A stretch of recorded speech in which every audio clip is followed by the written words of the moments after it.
by Peef and our special guest, because Briss Brown is awful, CZ. Hello. Hello. Hey, you alright? What the fuck was Yeah. that countdown? Down. I have no idea if I started this recording at the proper time. Dude, I always do a 5 count. No, that was not a. That was a. 'Cause You went 3 ain't 5. enough. No. I Here's what do you did. 5. Here's what you did. You went 5, 4, 3, 2, 1. What the fuck was that? No, I didn't. Yeah, you did. I don't have it recorded, or else I'd prove it. Damn it. I'm gonna start recording the 5 counts. Start the recording of the 5 just so it blunders the entire way through. Well, I didn't record the fucking 5 count. You should. Oh, all the man. bloopers just be included. We're professional on here. This is Sure we are. production values are through the roof. All right, Mr. Ginger's the greatest in the world. Let's. He's better in general The than. Americans don't get me because I'm from Canada. I'm trying to think of that's someone it. besides Mojo he's better than. So, like I mentioned, Briss is awful and has no-showed the show. He will be punished for that next week. I will bet money But- right now that he hops in like the 30-minute mark of the show. To join us, but I will still rip the crap out of him because he deserves it. True. All right. So, like I said, we've got CZ here as the awesome replacement and special guest. Glad that he's here, but let's get right into Extreme Rules. And ooh, this was a this was a show, wasn't it, boys? I really like the show in general. I thought it was alright. Obviously, you had breaks that you could easily take, and we're getting to that. But I thought overall it wasn't too bad of a show. All right. So We're all in the main event. right off the bat, the pre-show match, Kalisto Apollo Crews. Did either of you guys watch this? Because I missed it. Yeah, no. So it was surprisingly okay. It was. I haven't really kept up with the Apollo Crews and Titus O'Neil stuff, so I didn't really care. But I saw the pull of the tights thing on Raw. It's good. No one's really got momentum, so they need to either get a really good rivalry going, or just turn Apollo heel at this point and get him to beat down on Kalisto. CZ, I'll catch you up since you haven't been keeping up with this whole Apollo thing. This is the best storyline in the history of wrestling. Oh, is it? Is it that entertaining? It's incredible. It's the fucking Lonzo Ball, LeVar Ball angle. It's the best thing ever. Wow. Titus O'Neil is the Being amazing. insane Like, man. It's something This else. man is so charismatic. He's like Rock 2.0. Alright, now wait. Let's back up. No, but he Hey, needs maybe- to have Titus speak for him, turn him heel. It might not be a bad little faction.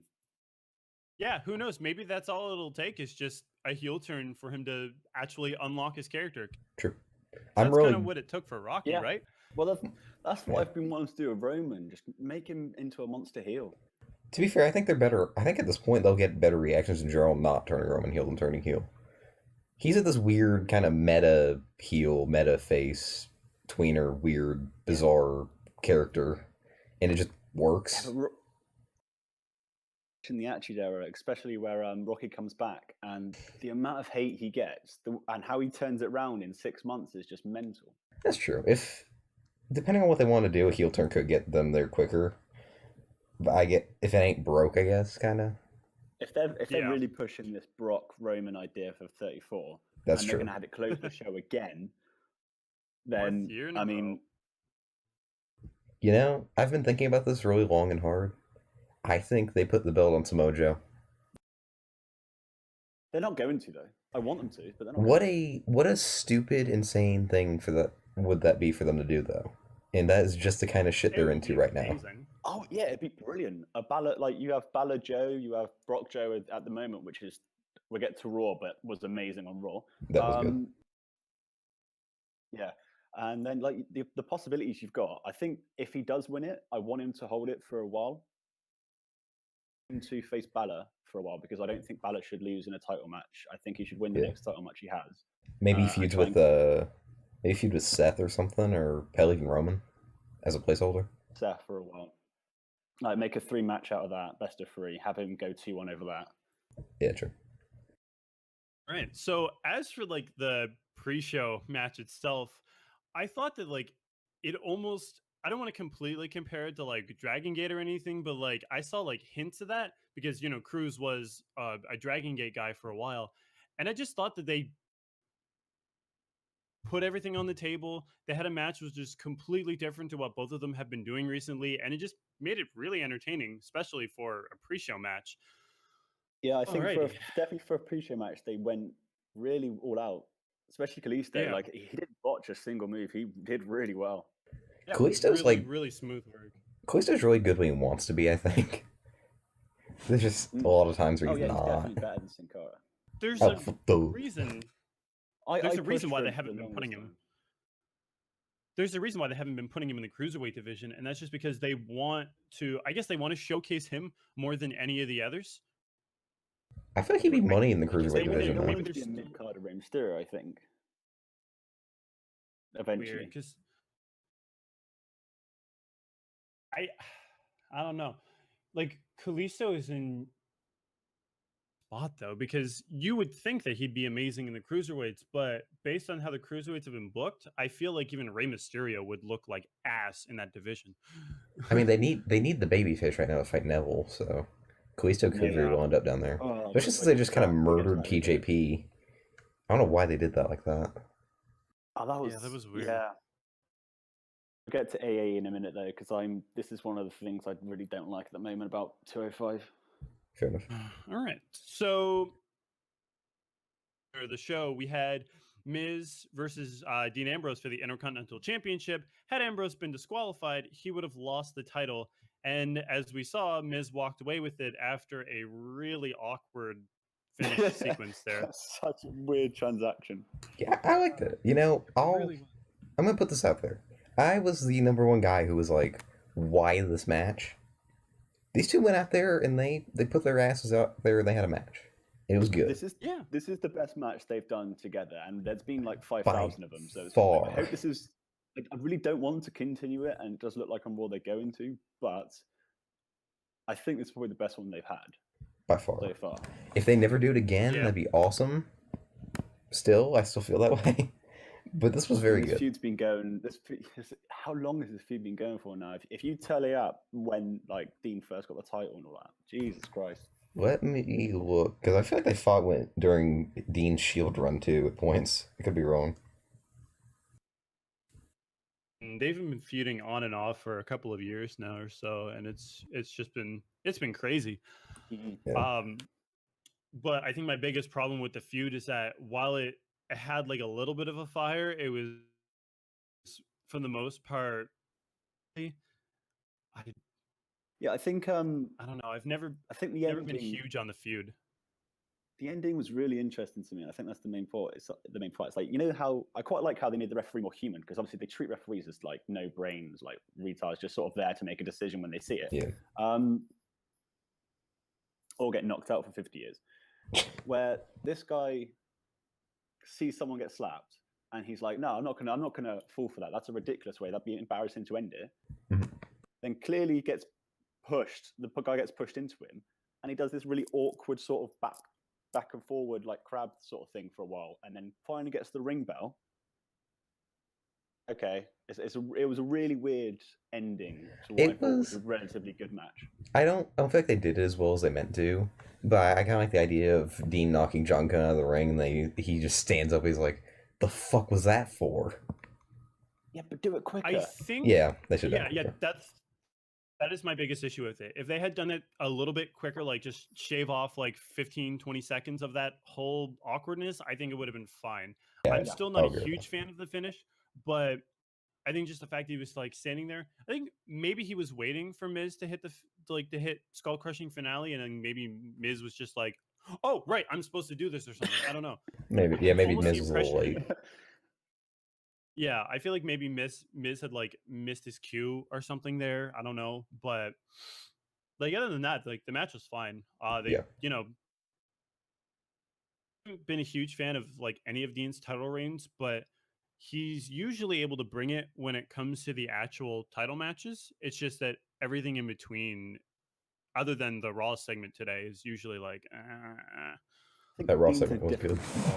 With WWE, because obviously you look at his history with CCW and the whole John Moxley and all that. Like he's not used to a WWE style, So I think he's only a few years developed into this style. So I think give him another couple years. Hopefully he's improved by that point to where he draws in the crowds. Yeah, he does. He is a draw. I feel like the main problem with Dean is that he just if you've seen a Dean match, you kind of seen all of them. Yeah, there's a few guys that have that problem. He's a really bad one for it. So it's got a protective finisher though. It's one of the best things about him. If he could diversify a little bit, maybe that'd help him in the long run. And I mean, he's been doing very good work the last few weeks. So I'll give him credit for that. Like he made Elias look like $1 billion fucking dollars. That match was really fun. Is next the Elias greatest of all time segment, or was there something in between? One thing about the Miz Ambrose match, actually, I was thinking, I just came to my mind. The ring apron spot. Miz never does those. Like, but what was the it? idea of Miz is always safe in the ring. The apron spot where he got DDT'd. Oh, that's right. Oh, yeah. Dude, Miz never does that. When I saw that, I was just sat there like, what? No way. Miz has been stepping up recently as well. He's been trying to kind of... Since the Daniel Bryan stuff, he's been a bit more out there. But, like, he never used to do that. He would never take a bump like that. I think he's like a John Cena kind of guy where if he never got better at wrestling, he'd still have his job, but he wants to get better at wrestling. Yeah. I've been loving The Miz for the past, like, in general, like the past like year and a half. I've been loving his work. I've always liked it. Well, not always. He's been a good promo the last year or so, but he still never did anything for me in the ring. This was a very good Miz match. I think his impersonation of the kicks is quite good. I'm really liking that at the moment. It's getting a bit better. The transition in his improvement has been slow, but it's been getting there. It's weird. Like when he first started like doing all the D-Bry impersonation stuff, like at first I was really disliking it, but I'm like, wait a second. His wrestling is actually improving by doing this. It's strange. This is true. Like he's showing a bit more fire in his performances, and just his moveset is looking a little bit better than usual. All I know is when he finally hits the head kick to end the yes kick thing, he better pin off it and win, because he never hits it. Yeah. That should be his holy grail. To be fair, D-Bry himself would rarely ever hit it, so... This is true. But yeah, he's definitely diversified. The telegraphed moves in all of wrestling, and if you ever get hit by it, it's like, well, that'd be like when John Cena, like if John Cena were to get hit by that random clothesline that everybody goes for before he gets the 5-knuckle shuffle, like before the back body drop or whatever you want to call it. Yeah, like everyone, like it doesn't matter who it is, whether it's actually in their arsenal or not. Everyone just goes for that wild swing that's completely out of character, just so Cena can get that body drop. Like no one ever. The name eludes me right now, but Kenny Omega's knee. Is it like the V trigger or something? V trigger. Yeah, V trigger. Yeah, that move is protected as. He did not hit that once, and I thought that was really well done. There's a lot of stuff like that. So good. Omega has a lot of road protected moves. Like he didn't ever hit One Winged Angel on Okada at Wrestle Kingdom. Oh, I can't wait for the rematch. That's this Saturday, isn't it? It's coming up, yeah. Good lord. All right. I don't know if I'm ready. So yeah, Miz is now a 7-time Intercontinental Champion. Only Jericho has more reigns with the title than him, which is well deserved. He's improved so much in his career. That's kind of absurd to think about, though, isn't it? Because he's been around for what? Well, I guess he's been around for 10 years, hasn't he? Fuck. Plus, he debuted with the that Diva search or whatever it was. Or Tough Enough, yeah. He was a tough enough competitor. Completely messed up his lines. Oh yeah, that's right. He hosted one of the Diva searches back in the day. WWE.com or check out. Yeah. Yeah, that was funny. Oh my. All right. So next we have the mixed tag team match: Rich Swann and Sasha Banks defeating Noam Dar and Alicia Fox. Rich Swann breaking the hometown curse here. I don't know Yeah, okay. why they decided to go. With That's why I voted against him. So I just didn't think. But then Sasha, I guess you can't really have Sasha losing at this point. Yeah. Against Alicia Fox, you can't lose that. I'm much be momentum, honest. surely. I predicted the faces to win on the little private thing we do, but as soon as I did it, I kind of regretted it, as I said last week, because I figured maybe Cedric would be the one to help Sasha beat Alicia and Noam. But I'm pleasantly surprised with what they did here. Rich was really over in Baltimore. Oh yeah. Oh yeah. I mean, he's the hometown boy. It just kind of shocked me that a cruiserweight could get that kind of reaction even in hometown. I do feel like Noam Dar's wasted though. Well, I mean, he's young. He's like very, very, very, very young, so he has a lot of time. I've had a lot of issues with Noam Dar in WWE. Like I've seen like a lot of his work outside of the company, and he was great. So some of my friends and I were really excited by the thought of him being a regular on the shows, but he hasn't really been able to get that heat that he's like known to be able to get. Because every time he gets his own like little spotlight in the match, it just kind of kills the flow of it, and it's almost sleep inducing. I'll put it a little more abruptly than you. I didn't watch his indie stuff. He bores the living shit out of me. I think his indie stuff's quite good because he's allowed to be you can tell in real life he is cocky as fuck. Like he's he's one of the cockiest people you probably meet, and he just brings that to the ring. And in WWE, it seems like they're trying to keep him cocky, but he can't be in your face sort of cocky. Fair enough. They want to be a squirrely kind of like, deal. Yeah, it's more like that I'm good looking with a girlfriend sort of cocky rather than I'm just better than you. Fair. Yeah, he's doing a lot of that generic heel cockiness, but he hasn't really had the opportunity to like display his real character. So because of that, he's just doing like generic heel stuff, and nobody is buying it because he doesn't look like a credible threat ever. Mm-hmm. And they really need to let him bring out more of his character without the Alicia Fox stuff. He also, that's just... if there's a man in pro wrestling that needs a haircut, he's him. Yeah. Looks 12 years old. His look isn't doing it for him right now. I think was just very, very standard, really. Swan had some good stuff in there. He had some great offense, but other than that, it was very standard fare for a mixed tag team match in WWE. How does Alicia Fox have how does Sasha Banks have knees? I have no. Well, how does she have a neck? Like, also my god. Yeah, you can only do. She's taken so many awkward like neck bumps and knee bumps. I'm surprised. She must do so much yoga to be able to like flex the way she does and land in those awkward positions and still be fine. True. She says that like Eddie is like her idol and stuff, but like the way she wrestles, it seems like Rey Mysterio is her idol with trying to like make sure she doesn't have knees before she turns 40. Like damn. It seems like fucking Mystico's her idol because she keeps fucking up dives. Yeah. Oh, poor guy. Okay, so time for this. This is, and I think looking at everything that these two have done so far, this has got to be one of the worst feuds so far of the year. Alexa Bliss defeating Bayley in a kendo stick on a pole match, bro. Oh boy. Oh man, if you thought like This Is Your Life was like a bad taste in your mouth, this was just This is the shit scoop on the shit ice cream, guys. This is the wrestling equivalent of that segment. I think so. We knew it was coming. Everyone was saying that as soon as the match was announced, it's going to be on a pole match. We knew it was going to be shit because they're always shit. They're never good. And it just, yeah. It seems like such a simple story to tell, though. You have the heel, you have the babyface. They fight for a little bit. One of them goes for the kendo stick. It gets knocked down miraculously.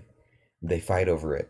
And they trade. They trade blows. They trade the kendo stick. Notice the word trade? Because that didn't happen. But no, you can't do that because she's such a nice baby face and she's got all her young fans and she's happy and she's lovely and cuddles and hugs. I'm going to put this out there. You can't have her using a weapon. I'm going to put this out there right now. I'm going to put this out there right now. If this company pushes Bayley again, I'm actually going to be mad. Because There's- there is no part of her I character right want a now. Bayley WrestleMania match. No, I don't anymore. I have no desire to not see her on the credible at all. show. No, she's I think this feud is a general bad feud. Not because of the superstars involved. I think they're both amazing. I just think at this time, this feud was not needed. They needed something else. They needed like a Nia Jax with a sort of behind Bliss as her sort of bodyguard, like the old Shawn Michaels Diesel sort of shtick, and just have them sort of tear up the division for a while, and then have someone like Bayley come in and win the title. That's what they should have had. Or anything but what they did, really. I cannot fathom going and watching a Bailey segment if they put her on Raw Monday. I can't fathom She's doing not that. believable at all anymore. I cannot Like, fathom caring. and in general, I have personally felt that Bailey has been like the absolute worst on Yeah, she's vision, really. Like she's doing so little and looking so bad. And I don't know if they're trying to do this like ultimate underdog sort of thing or what, but this isn't even like building up an underdog. This is just a burial. This is just a long-term burial. Her Yeah, I matches think- have been sloppy. Her storylines have been sloppy. She's been made to look like a little bitchy, like shit kid from everybody, and then she just keeps losing. Other than like the little, ooh, hey, let's put the title on you at Mania. Let's have you like beat Charlotte. Okay, that's cool. And what did they do with her other than that? Nothing. She just looks like a little kid that can't fucking wrestle. Little or bitchy shit she's kid. scared to wrestle. She's too scared to do what it takes Yeah. to win, and like, it's just not good. Yeah, Very I bad. said in the chat. There's a difference between making someone an underdog and just completely making someone look terrible, which is what they've done with Bayley at this point. Someone made a comparison to Sami Zayn, and I laughed at that because at least Sami Zayn's over. Yeah, Sami Zayn has actually been wrestling well and has had some like nice high points. Yeah. And even Sammy's like low points are still fine. Like He can always be over even because in he's his like losses, he still looks good. he's so good that he can, even in losing, he can always come back the next night and then look good in a really competitive match. Also, this is just another little point I wanted to add. So the whole thing between Charlotte and Bailey, like Charlotte calling Bailey a little kid and stuff, I can sort of see that coming from Charlotte's perspective. But Bailey's older than Alexa, so it doesn't work when Alexa does it to Bailey. This is true. She's taller and everything. Yeah. Also, Alexa, doesn't not only is Alexa smaller, but she's also younger. So I don't buy it at all when she's sitting there like poking fun at Bailey and calling her a little kid. also Alexa has far less pro wrestling experience, so it just makes no sense. Yeah, The It- whole it really storyline. The people involved were stupid. Everything about it was stupid, and the matches that resulted from it were stupid. it's just awful all around, and it's Yeah. doing nothing but just making that division look worse because of the fact that they're putting this as like their focal point of it. It's Which is- ridiculous. It's such a shame as well because like both talents are so good in my opinion. Well- Even Bailey, I'd still like a Bailey push in the future as long as they make her credible. But like Bliss was one of my favorite female stars at the moment, and both of them were just so terrible. Like I think she did as well as you can with the content you were given. Bliss did anyway. It didn't Like, help that they gave the things match evolve. 5 minutes. Ah, it was terrible. That This Is Your Life segment. I like Yeah, Kurt roasting it on Raw though. They should have Yeah. stopped it. They should have stopped it. Someone should have gone in there and just been like, nope. They could have Bailey ended should the have been out segment. there a lot sooner. Yeah, Bailey could have ran in early. That would have been nice. But and yeah, like you said, Angle roasting it was amazing. I love that. He's like, this is one of the worst of all time. I'm like, glad that was said. I feel like Um, WWE's really self-aware when they fuck up, because I it's wish kind of they acknowledged obvious. that more. I mean, they did wish it with they the acknowledged that more, though, like, when they did it with fuck the up. Old Day segment too. Remember, because New Day came out and they were like, "Let's go to the replay." Yeah, that was Nah. terrible. Yeah. Oh my god, I remember. Thanks for they should- thanks for reminding me that the old day thing happened. That was awful. That segment was like a far better one-week than thing the that This Is Your everyone Life. sort of put in the back of their minds. Never gonna happen again. Still over though. I'll say this. This match had a really, really good video package. Video package is fine for it. That's This probably company- the high point of the entire feud was the video package. If this company That's gets upsetting. nothing else right, in your opinion, you cannot deny that they are the best at making video packages. Oh yeah, I mean, there's no real competition there, but like the stuff they did for like what was it? I'm going a bit further back here. For like Money in the Bank 2011, like the video package for the Cena Punk feud is like one of the best I've ever seen. I'm trying to think of Actually, another one of the one. all-time best. Video The basically the entire 2000 2001, like every single package there was amazing, Yeah. except for some of the really weird stuff. The what are Taker some of the Bray. ones? Taker Bray was really good, despite Taker showing up for like 2 Raws in the entire feud. The video package for there are a couple other good ones. The ones for like the whole like D-Bry underdog feud, like with Triple H and stuff like that. Those are gold. The Shawn Michaels Kurt Angle one for WrestleMania. Oh yeah, That's another really good one too. Oh, Michaels Jericho. Yes.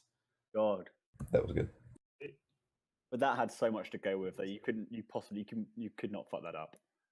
Also, another one that like wasn't super amazing, but I enjoyed was Rollins Triple H from like this year. Obviously, I like the stuff with that too.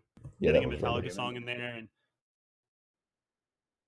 probably not the most memorable stuff, but like I enjoyed seeing the video package. It got me hyped for the match, even if the match was a bit disappointing. Like it was still pretty cool.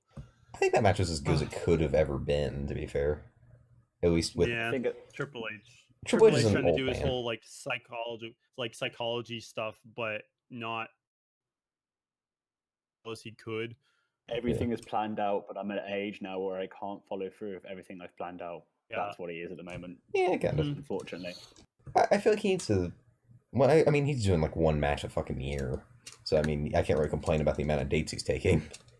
But Looks amazing though. he does. He's in immaculate shape. I can give you a quick reason for that, but I feel like you already know. Probably a couple of H's and a G in there. Yeah, you know. I mean, if it's legal, do it. I guess. I don't know. Yeah, I mean, if your WWE champion can do it, anybody can. Hey, All right. allegedly. Okay. Yeah, he's also probably on alleged the by a guy who alleged everything since he's been gone from the company. Man's got his veins popping out. He's got freaking gyno. He's got back knee like crazy. Yeah. Oh yeah. That's real, all right. Anyway, it's a condition. For the WWE Raw Tag Team Championships, we had Sheamus and Cesaro defeating the Hardy Boys by escaping the cage. Hold up. Before we get into this match, we've skipped the greatest of all time segment. The Drifter. The Drifter. With his amazing song. This dude almost started a riot. What did he say about Boston? No, where were they? They were in Baltimore. They're in Baltimore. What did he say about Baltimore? Because he said a line about Baltimore, and the crowd just lost it. He said something like... He called them filth. Yeah, something like that. In fancy terms, basically. And it was amazing, and the crowd almost rioted. To be fair, it's not too hard to get Baltimore in a state where they want to riot. I mean, when you think about the kind of people they have in Baltimore... Okay, let's... Didn't mean that. Left turn. I don't know what you're thinking about. I'm just thinking that they're just a bunch of savages, but okay. Stop. Okay, it's getting worse. It's getting worse. To me, guns are legal in America, so you're all savages. Fair enough. That's true. You guys are all savages. We're not great sometimes. Okay, so my feelings about this match, the booking in general for it was really weird. Like, I'm okay with the rule of having, both members of the tag team. Like, with both of them having to escape the cage in order to win the match. My issue with it was the ending. Like, the ending was really, really awkward. And then Jeff coming in halfway through to like save his brother. Like, what is he doing there? Just open the door. It was He tried that. slow again. It was another really slow ending where it was like of each other, where Matt could have pulled Jeff really fast and Cesaro and Sheamus would have got out in time still. But you see Cesaro and Sheamus like walking down little piece by piece because Matt was taking so long trying to pull Jeff on the floor. Yeah. I really like this finish in general. It wasn't executed perfectly, but I like the finish and the concept of it and the kind of photo finish of it. They definitely took too long with it, but in general, the match was very good. The finish was good if poorly executed. I really can't complain about this. No, I thought the match itself was amazing, and Jeff still jumping off the top of the steel cage in a whisper in the wind. Oh, yeah, Jeff's a fucking psycho. Yeah, I love it. But they're thinking of pushing him again, aren't they? Oh, absolutely. Of course they are. It's Jeff Hardy. He's like the second most over guy on the roster. Yeah, he's super over. Even though he's like 39 or something, he's still trying to do all the same stuff he was doing years ago, and he's not doing it as well as he was, but like he still does it well enough that the crowd's like popping for him. So I can't really complain. And I feel like good. Cesaro and Sheamus tag team champs again. Woo! Yeah, great heel faction at the moment. Brilliant. Yeah, that is great. I'm loving those two. They really need to pick a thing. Like they have. Let's go through this list of things they have, and by things I mean like just little gimmicks. They have their entrance. They have the kilts. They have the suits. They have the whole thumbs in the middle thing. They have the hitting arms together. I don't know what to call that really.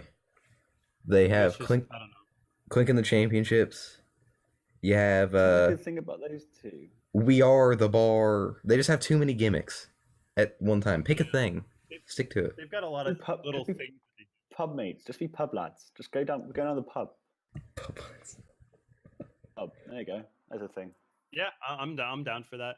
I think a lot of that is just them still trying to find their rhythm. Like they're doing all sorts of little things because they don't exactly have that sort of chemistry. Like in-ring chemistry is fine. Like they're great together in the ring, but like as characters, they're still trying to find their groove. So yeah, they do need to settle with like a few key points of the gimmick, and they will get to that point. Like Cesaro has shown in the past that he can definitely do that. Like his partnership with Tyson Kidd is still one of my all-time favorites, just because they had something about them. It just clicked. And once they had their groove going, they were just amazing together. I feel like Cesaro is going to have that with Sheamus too. They just need a bit more time to really iron that stuff out. Also, as for this match itself, love it because I didn't truly love anything on this show, which I will talk about too later. But I thought it was, standard fare for a steel cage match, and that, they had some cool spots. They had some cool like tag team action going on. Again, I really hate the fact that Jeff came back in the ring the way he did. Well, not the way he did, but because him jumping off the top was awesome. But I just hate the fact that he re-entered himself into the match. That's still kind of pissing me off in a way, because I feel like he should have been able to do that in a much smarter way. But, obviously got to get the big spot in. So they should have done in hindsight. What? He should have done the spot, jump back in the ring and shit, hit the whisper in the wind. Don't sell that he's back in the match now. Just make it unknown. And then have the whole photo finish thing again, but it's just Matt escaping next to Cesaro and Sheamus, and Matt beats him out. But then when it's announced, they announce new champion still, and they announce that the rule is that if you re-enter, you're back in the match. Stipulation. I think it's such a stupid idea. I don't mind it. The thing I minded way more than that was the door. Because there were several points where Cesaro could have just walked out. There's always been I've never understood like how the door really works in steel cage matches. You tell the ref to open it, and he opens it, and then you take 10 minutes to get through the ropes for some reason. You have to like crawl with your arms and knees on the floor. It's like, that reminds me. It reminds me of what was it? One of the video games.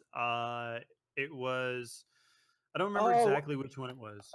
It was like 07 or 08 where you had to like click the button and all you did was just move one arm. Well, What? there was another older one that I was thinking of. It was like it was this weird like generational one. It featured a bunch of like really old guys and stuff. Like we're talking like 70s, 80s sort of shit. Oh, And I WWE Legends. remember playing a steel cage match as Hogan, and you could escape through the door. So I'm trying to escape through the door, and like Hogan has his hands mash it like crazy, and Hogan is just moving super slowly, and I'm like, come on, like he's getting up, move, and it's just it like takes you out of it so much. Like I can understand. Actually, no, I can't understand. I can't understand anything involving the door with a steel cage. I would honestly prefer if the door were just just not an option. Like, just don't have a door. Just have the top, and that's it. Like, if there's an emergency in the match and you need something to happen, just I don't know, just have a ref have like a secret hatch under the ring or something. I don't know, Secret but like hatch. just don't I hate the fact that the doors are like I get like there are some situations where doors necessary like for emergencies and stuff, but if that's the case, then completely bar up the door once the match starts. Like have I don't know, like 6 or 7 chains like keeping it locked. Like I just don't think the door should ever be a thing because it just kills the momentum of cage matches to me. Quote, there was a bar. Sheamus and Cesaro were there. They are the bar. Get back here.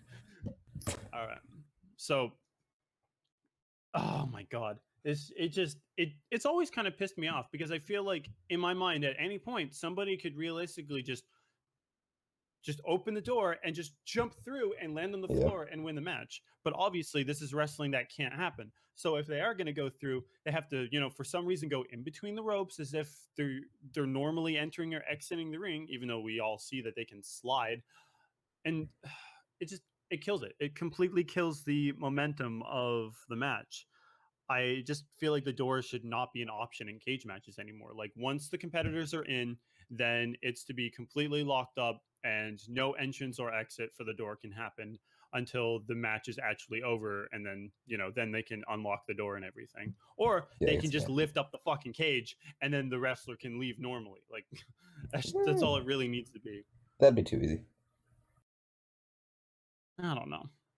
I don't like the door being involved at all. Like there are a couple spots that I like. Like I like somebody getting slammed with the door. Like I think that's pretty cool. Yeah. But other than that, I just don't like it being a factor because 9 times out of 10, any door-based finishes are usually major buzzkills for cage matches. That's very true. This was kind of an exception to that, though. You kind of had the suspense of it. I think this finish was well done in general. And it made the door have a point, I guess.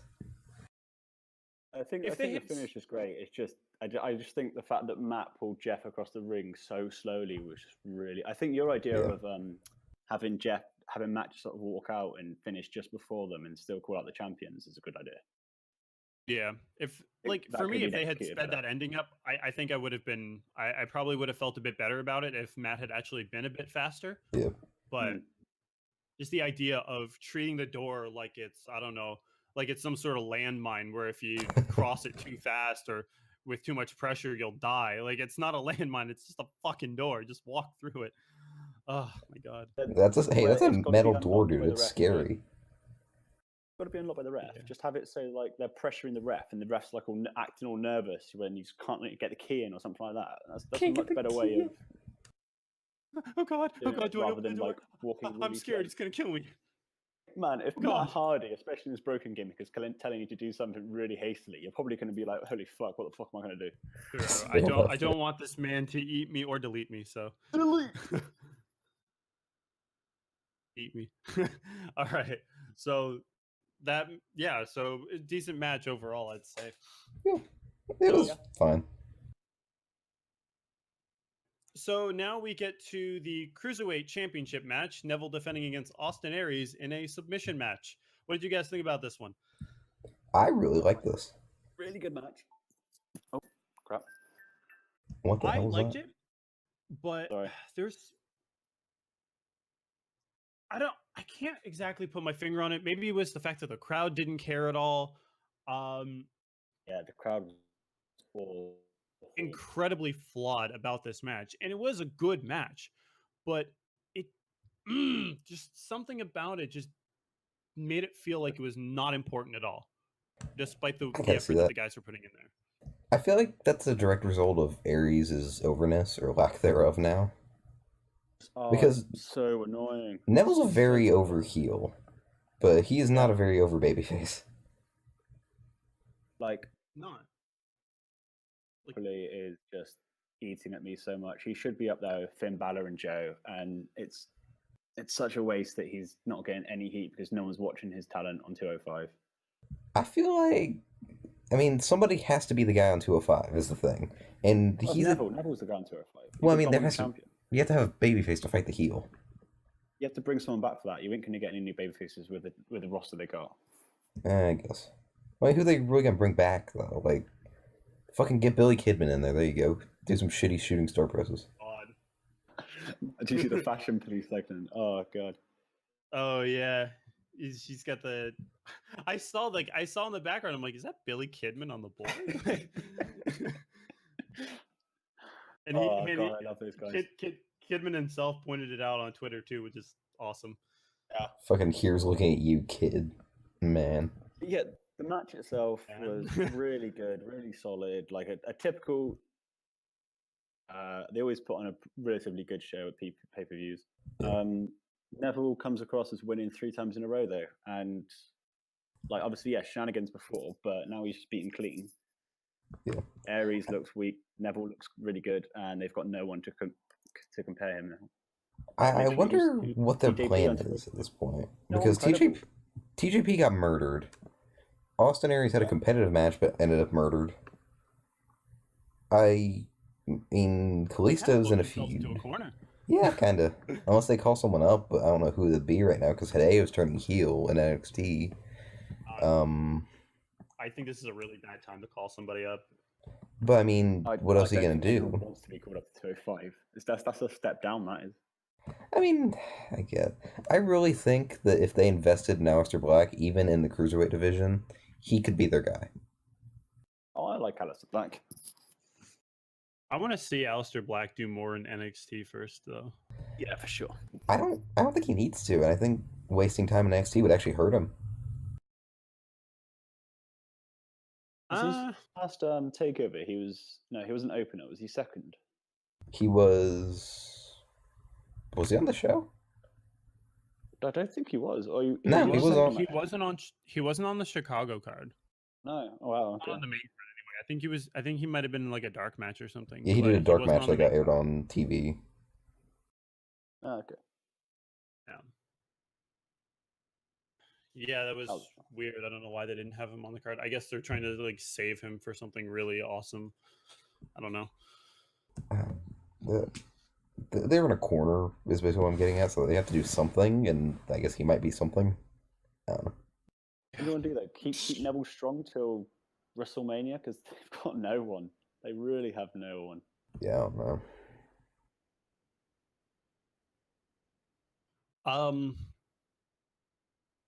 I mean, I know Cedric Alexander is like supposed to be doing stuff again. Would But- he be? Like He's couldn't not carry over. the title at this point. I don't think. No, he couldn't carry. it at this point. Yeah, I'm I mean, very he- skeptical of that too. He's not the type that can get over in a 6-week feud.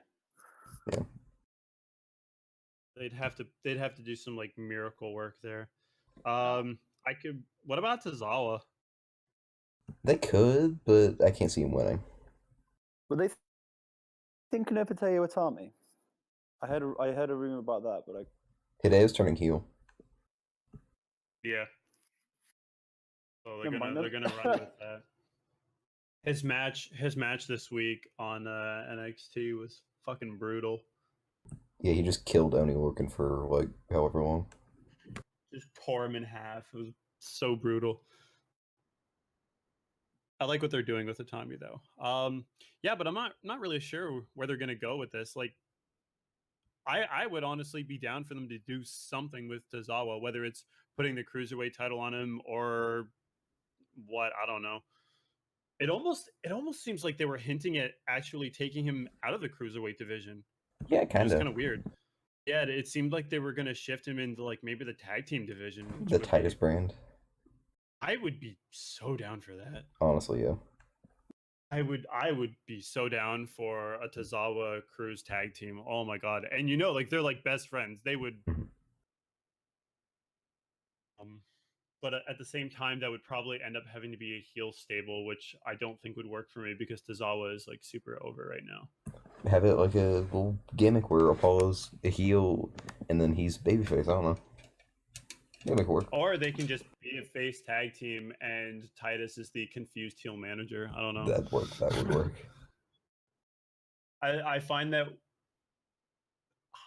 sometimes I hate the idea of having a manager being a different alignment than the one they're supporting, but sometimes it can work if it's for like comedy purposes. Like if Titus is just that stupid heel manager, but he like but he manages like a well like a decently over face tag team. I don't know. Be weird. I'd But I quite think like it if he was always like pushing a finish, and they always finished it in a different way but won the match, and then he acted Yeah. like it was his idea how they won the match. Yeah, just So like he's like pull the tights, and he does a finisher and pins clean. He's like, and he gets to the ring like, yeah, we did it together, and just all this sort of random shit that he has no part of.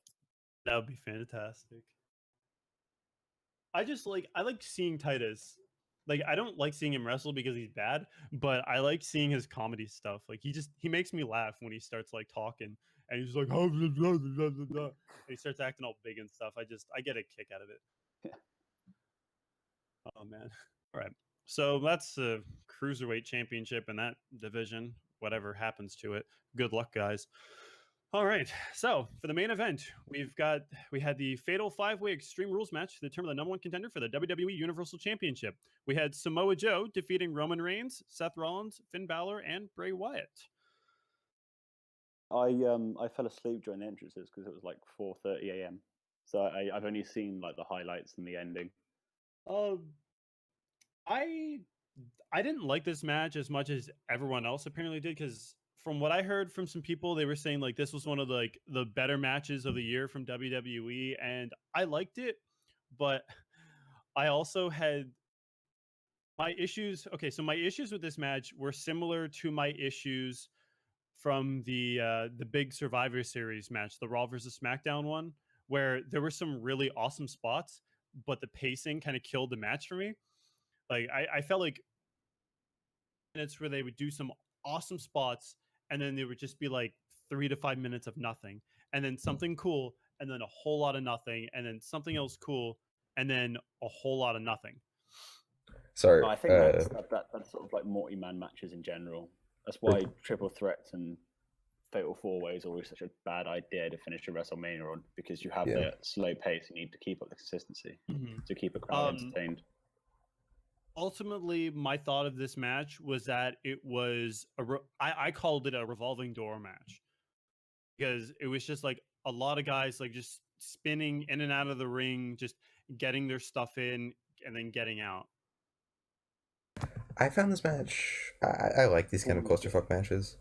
I mean, the pacing it could be idealized. Oh yeah, I think the pacing could be better, but what are you gonna do when you have that many guys trying to get all their stuff in? I mean, it did what it needed to do. Everyone looked good coming out of it. I heard everyone looked good as well. Yeah, so everyone was like, until Raw where Wyatt lost again, they all look like contenders. I mean, Bray still looks like Bray's the perennially over guy, so I mean, he can eat a couple pins here and there. Roman's booking is really bizarre, but I'll get to that later. Whose booking is bizarre? Roman. Oh yeah, I can't even tell what they're trying to do with Roman anymore. Like I know their end goal. I know their end goal is to have him beat Lesnar at Mania, but they're doing a short-term build on him. Yeah, the journey that they're taking with him is just really strange. I think they might be expediting the Roman Lesnar match sooner than later. If that's the direction they're going, that is. I hope it's not for the title. I mean... Oh, you know it will be. I know it will be. I mean, if we're being real, if they're going to do it for the title, they will do it at WrestleMania. There's no other place they're going to do it. Nah, they could do it at SummerSlam. Yeah, they're not going to. They're going to do a Braun. Well, maybe not actually Braun because Joe's here, but I don't think they're going to do Roman. I don't know. I don't think that plan makes it all the way to WrestleMania. Personally, I could be wrong. I could be dead wrong. They but think that it's the big money thing, though, don't they? Because everyone gives a shit about Brock and Roman, even though not many people actually give a shit about either. I mean, to be real, that is technically speaking the biggest money match they can put on right now on Raw. Other than like, no, that's really the biggest match they have right now, in the grand scheme of things. Well, Yeah, I they still got think to. Roxy 3 would bring in a bigger draw. Wait, I'm saying Raw roster exclusively. Oh, okay. Yeah. SmackDown roster would probably be Cena. I don't know what there would be Cena AJ again. Nakamura at this point might be a bigger draw, or The Nakamura problem- Cena. The problem with Cena. an AJ Nakamura possibility is that any of their interactions have had no reaction from the crowd. Yeah, so they'd have to build it up really well. Like AJ has gotten better reactions from stare downs with like nearly any other person on the roster, but against Nakamura, it's just like we hear like a cricket in the crowd. It's I think it's just because it's two faces, and they don't want to really go for two faces just yet. They want to AJ and face Nakamura going into WrestleMania is probably the most ideal situation you can get. I don't know. Plus, I well, personally, I have no reason to care about Nakamura right now, except that he has Kevin. Except that he's got Owens' number. He hasn't impressed at all. Yeah, like, a lot of people have had Owens' number in the past. Like Ambrose has beaten Owens a bunch. Like a lot of people have beaten Owens. Like, why should I care about this guy beating him 3 times in a row? Like, yeah, that's cool, I guess. But you want to know who also beat AJ 3 times in a row? Fucking Jimmy Dream himself, James Ellsworth. Like, Jimmy Dream. Hate that. Such a stupid thing. But yeah, like there's if you're just going off Nakamura SmackDown stuff, there's no reason to think all this. You'd think everything blown up before his debut was just a load of smoke.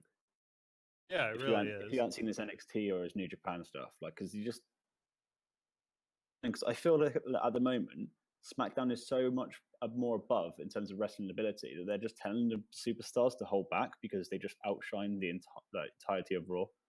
I don't agree with that necessarily because I think they have the talent. They don't have the storylines right now is the issue.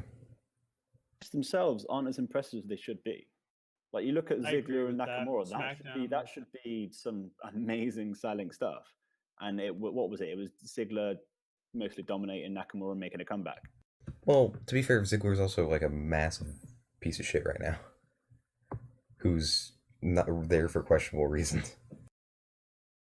I just don't feel that every time it seems that a superstar gets called up, they're just underutilized every time, and the matches just seem to go downhill for some reason.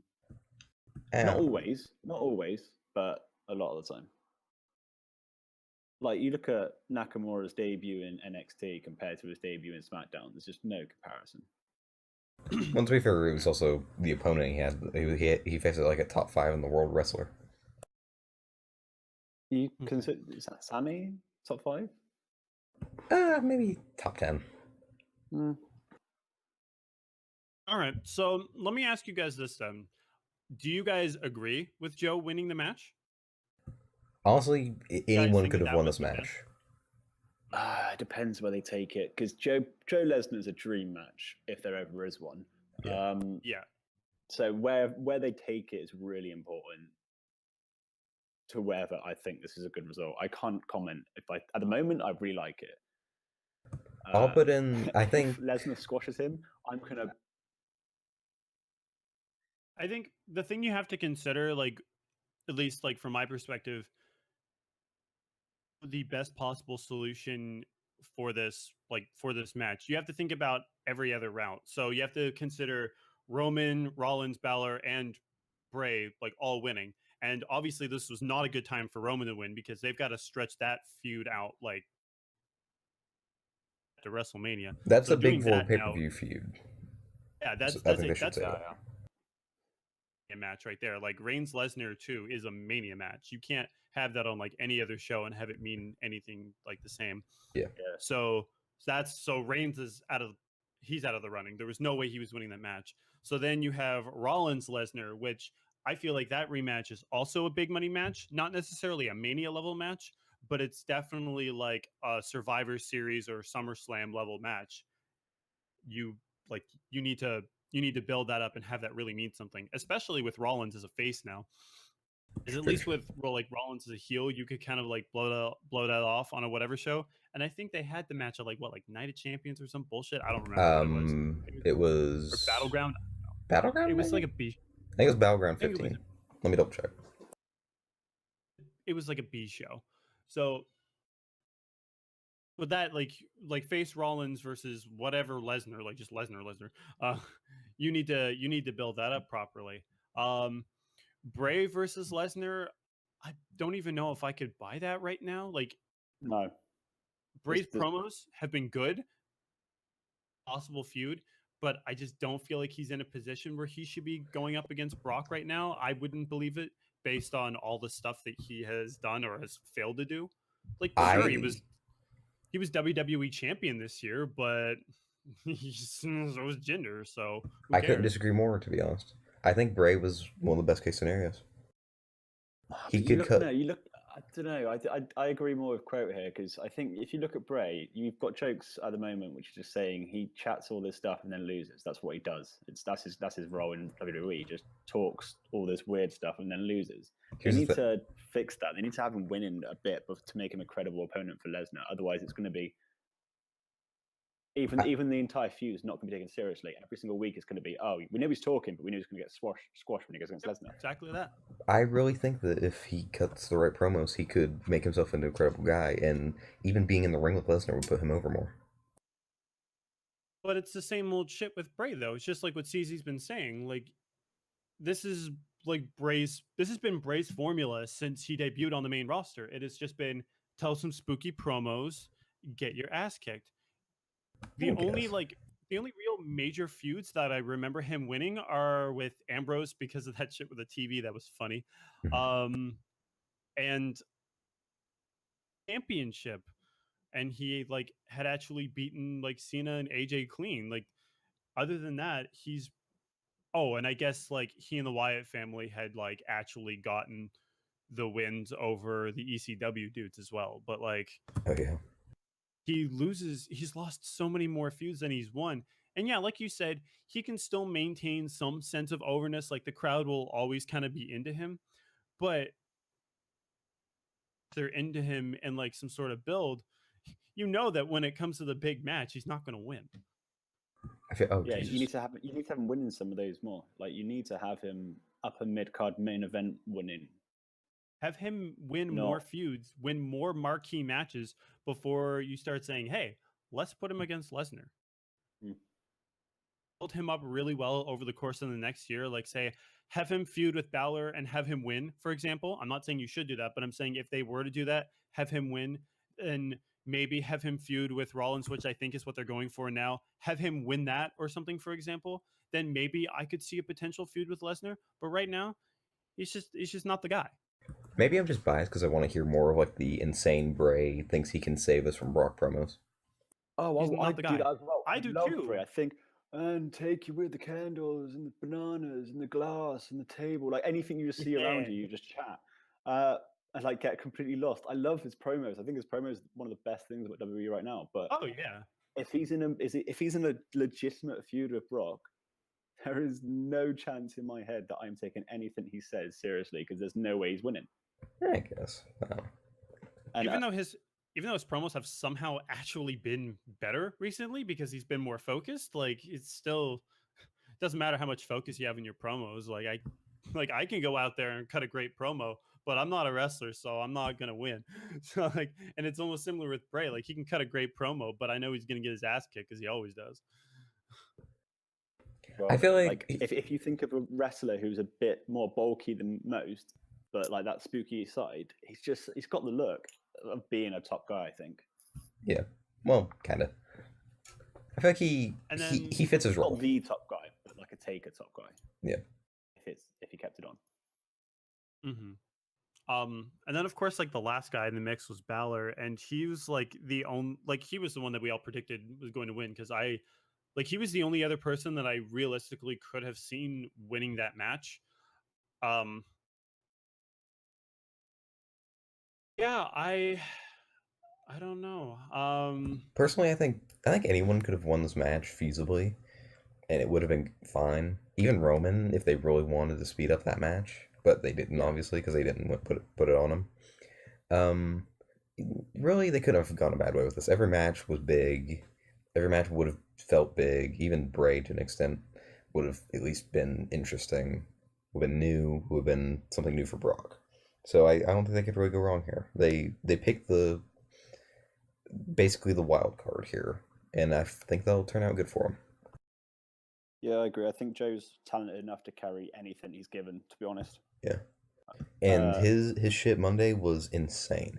Oh, so good. The But Yeah, prom, with Balor, like, push him now because I feel that whoever's going to go against Brock is going to lose. I can't see them winning. So while I'm enjoying Joe, I can't see him beating Brock realistically. So I'm glad that they didn't have Balor win because, like I said earlier, I really want Balor to basically next time he challenges to win it. here's the thing though, You know, where they've got a big baby face that can do that. CZ, who's WWE champion right now? This company is insane. They will go the left turn if they get a whim to do so. So I, for a perverse reason, see Joe winning. I'd like that. I'd love, like, I've expressed my dislike of Brock holding a main title in the chat quite a lot. I don't like the idea of a part timer holding a title in general. I don't. I wish he was there at least for every pay per view. That would be my only request. If he didn't show up on TV, and maybe he showed up the one before the pay per view and at the pay per view, I would be thrilled. But this whole 2 months and then he pops up shit, that can't happen. I don't think. Mm. They need No, middle ground. it is really annoying. Like, I like seeing the champion on TV in general. Like, I guess I really enjoy it. in their defense, it makes sense because they're not about to, I guess. Well, kinda. They're about to come up on the run of SummerSlam, then Survivor Series, then Rumble, then Mania, all in pretty rapid succession. So I guess you need to save those dates with Brock. You only get so many days with the Lesnar. You may as well make the most of them. Yeah, that's true. And that's probably one thing that I really like about like Mania season is that you do get to see more Brock just because he's always involved in some big feud. So Yeah. um, Even if he just stands there and bounces around while Heyman cuts a legendary promo. I guess it's actually one thing that I like about seeing Jinder as champ is that he's on TV every week. And he's Yeah. actually doing something all the time. Like that I can respect. Like a full-time champion just going out there having multiple matches a week. Like Plus, talk about a guy who has fine the with that. fucking Like look. whatever, that's cool. Talk about a dude who has the look. And point to a picture of Jinder Mahal, because that's the answer. Fucking The roids look. or not, this man looks like $1 million. Oh, he probably works out like Is that how much the roids cost? I don't think he's on roids. I know he looks like it, but I reckon he's really good. 100% on something. There's no way your body can show all the symptoms of that and not be on anything. But I don't think roids. I don't think he would pass a USADA test or nothing. But I don't think he's like fucking shooting roids or anything. Maybe just like. I mean, there's some pretty. Sing brothers to pee in a cup for him. There's some pretty intense dietary supplements these days, so it would not shock me at all if it was just some intense supplement. He's on something. I don't know what it is, but there's no way he's like. Well, I mean, everyone's on something in WWE. It's just not everyone's roids. on something. Well, not like fucking Noam Dar and his 10-year-old physique, no. But I mean, like. I was gonna say, you're gonna tell me that Sami Zayn with his build is on something? Like, come on. Yeah. To be fair, he definitely used to be on something. If you'll go back a little bit, same with Kevin Owens. Kevin Steen. And Owens is on something. He's on some fucking. Some fucking cheeseburgers because he's fat. Cut me. I shouldn't say that because I actually don't. I prefer guys that aren't stupidly bulky. Oh yeah, I actually like the non-standard builds too. I mean, there's a place for both. I feel like we've been so conditioned to hate like bodybuilder guys at this point by the company. Well, that's because they've Yeah. had to push it down our throats. It's called Yeah. lawsuits. Oh god! Every time I bring up the lawsuit, all I can ever think of is fucking Stephanie McMahon after 9/11. Oh my god. Yeah, that was bad. If I was That was- ever going to cut a promo, like a shoot promo on WWE TV, I'd bring that up. Oh man. All right. So Extreme Rules overall, what did you guys think of the show? I thought it was a very good, very, very good B pay-per-view. Yeah, I thought if I gave it a grade, it'd be like a B minus. I think it was really solid, above most B pay-per-views. Good load of wrestling. That one terrible match, unfortunately. Mm-hmm. But yeah, the women's match really dragged the show down in general. It was still, I like the show in general. Yeah, I think it had some really good matches. Yeah, I can agree to that. There was some good stuff overall. I didn't hate it. Like I didn't think it was amazing, but I thought it was serviceable. It was a watch. Like I didn't hate watching it. So yeah, overall I give it like a B minus. Definitely the best pay-per-view since Mania so far, by far. Yeah. Yeah. And also considering that the biggest stars were all in the main event, I think the undercard did a really good job. That's a really good point, actually. And consider that since everyone was busy in the main event, the guys were ready to pick up the slack, and they did. Even the mixed tag, they got heat on it, and it was good. Yeah. Yeah, because I think Great Balls of Fire will probably be better just on the premise that the card will be like a bit more even going up and down. Well, we don't really know what's going to be on that card, though. Like, we can presume Ms. Dean rematch, sadly. Well, maybe. I really think they might try and interject the Drifter in that for real. Possibly. Like a triple threat or something.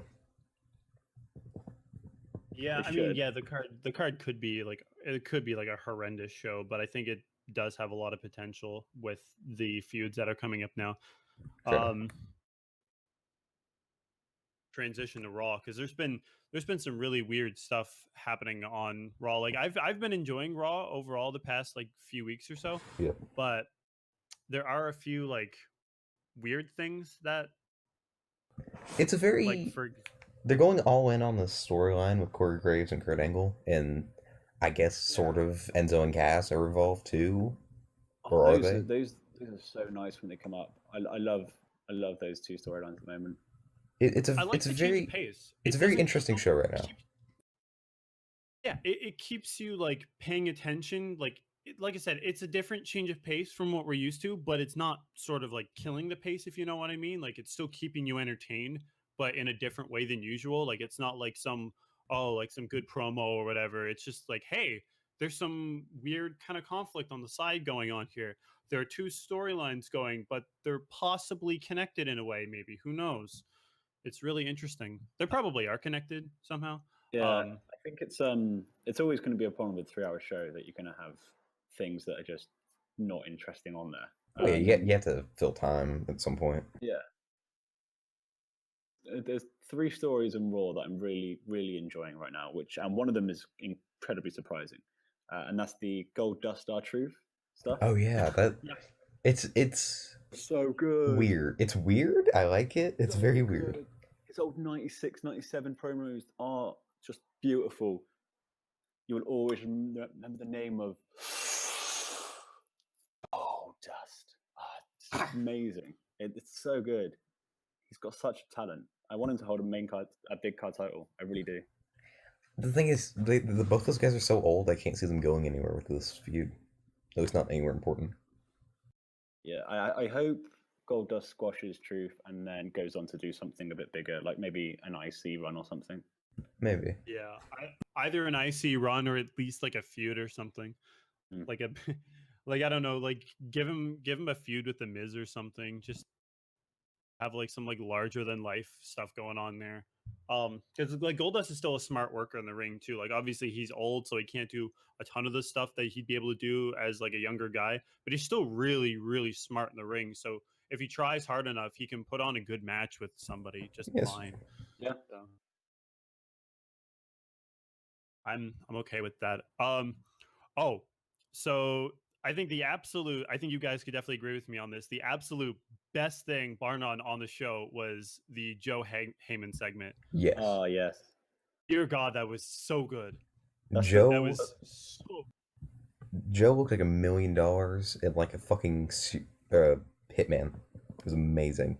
That segment alone completely sold me on the feud. Yep. Like Something very bad is about to happen to you. Oh yeah, I where he just puts the mic down and speaks to the camera, or speaks to him directly. Watching that, I was like, "Oh man, Heyman's gonna die." That must have been so weird for the audience, though. Oh yeah, I was about to say, I wonder what it's like watching it live, because you just sort of heard the crowd go mental when he was approaching. They probably had it on the Titantron or something. I don't know, but it's actually something else that I want to get into, because I'm not exactly sure how some of the schematics for this are working.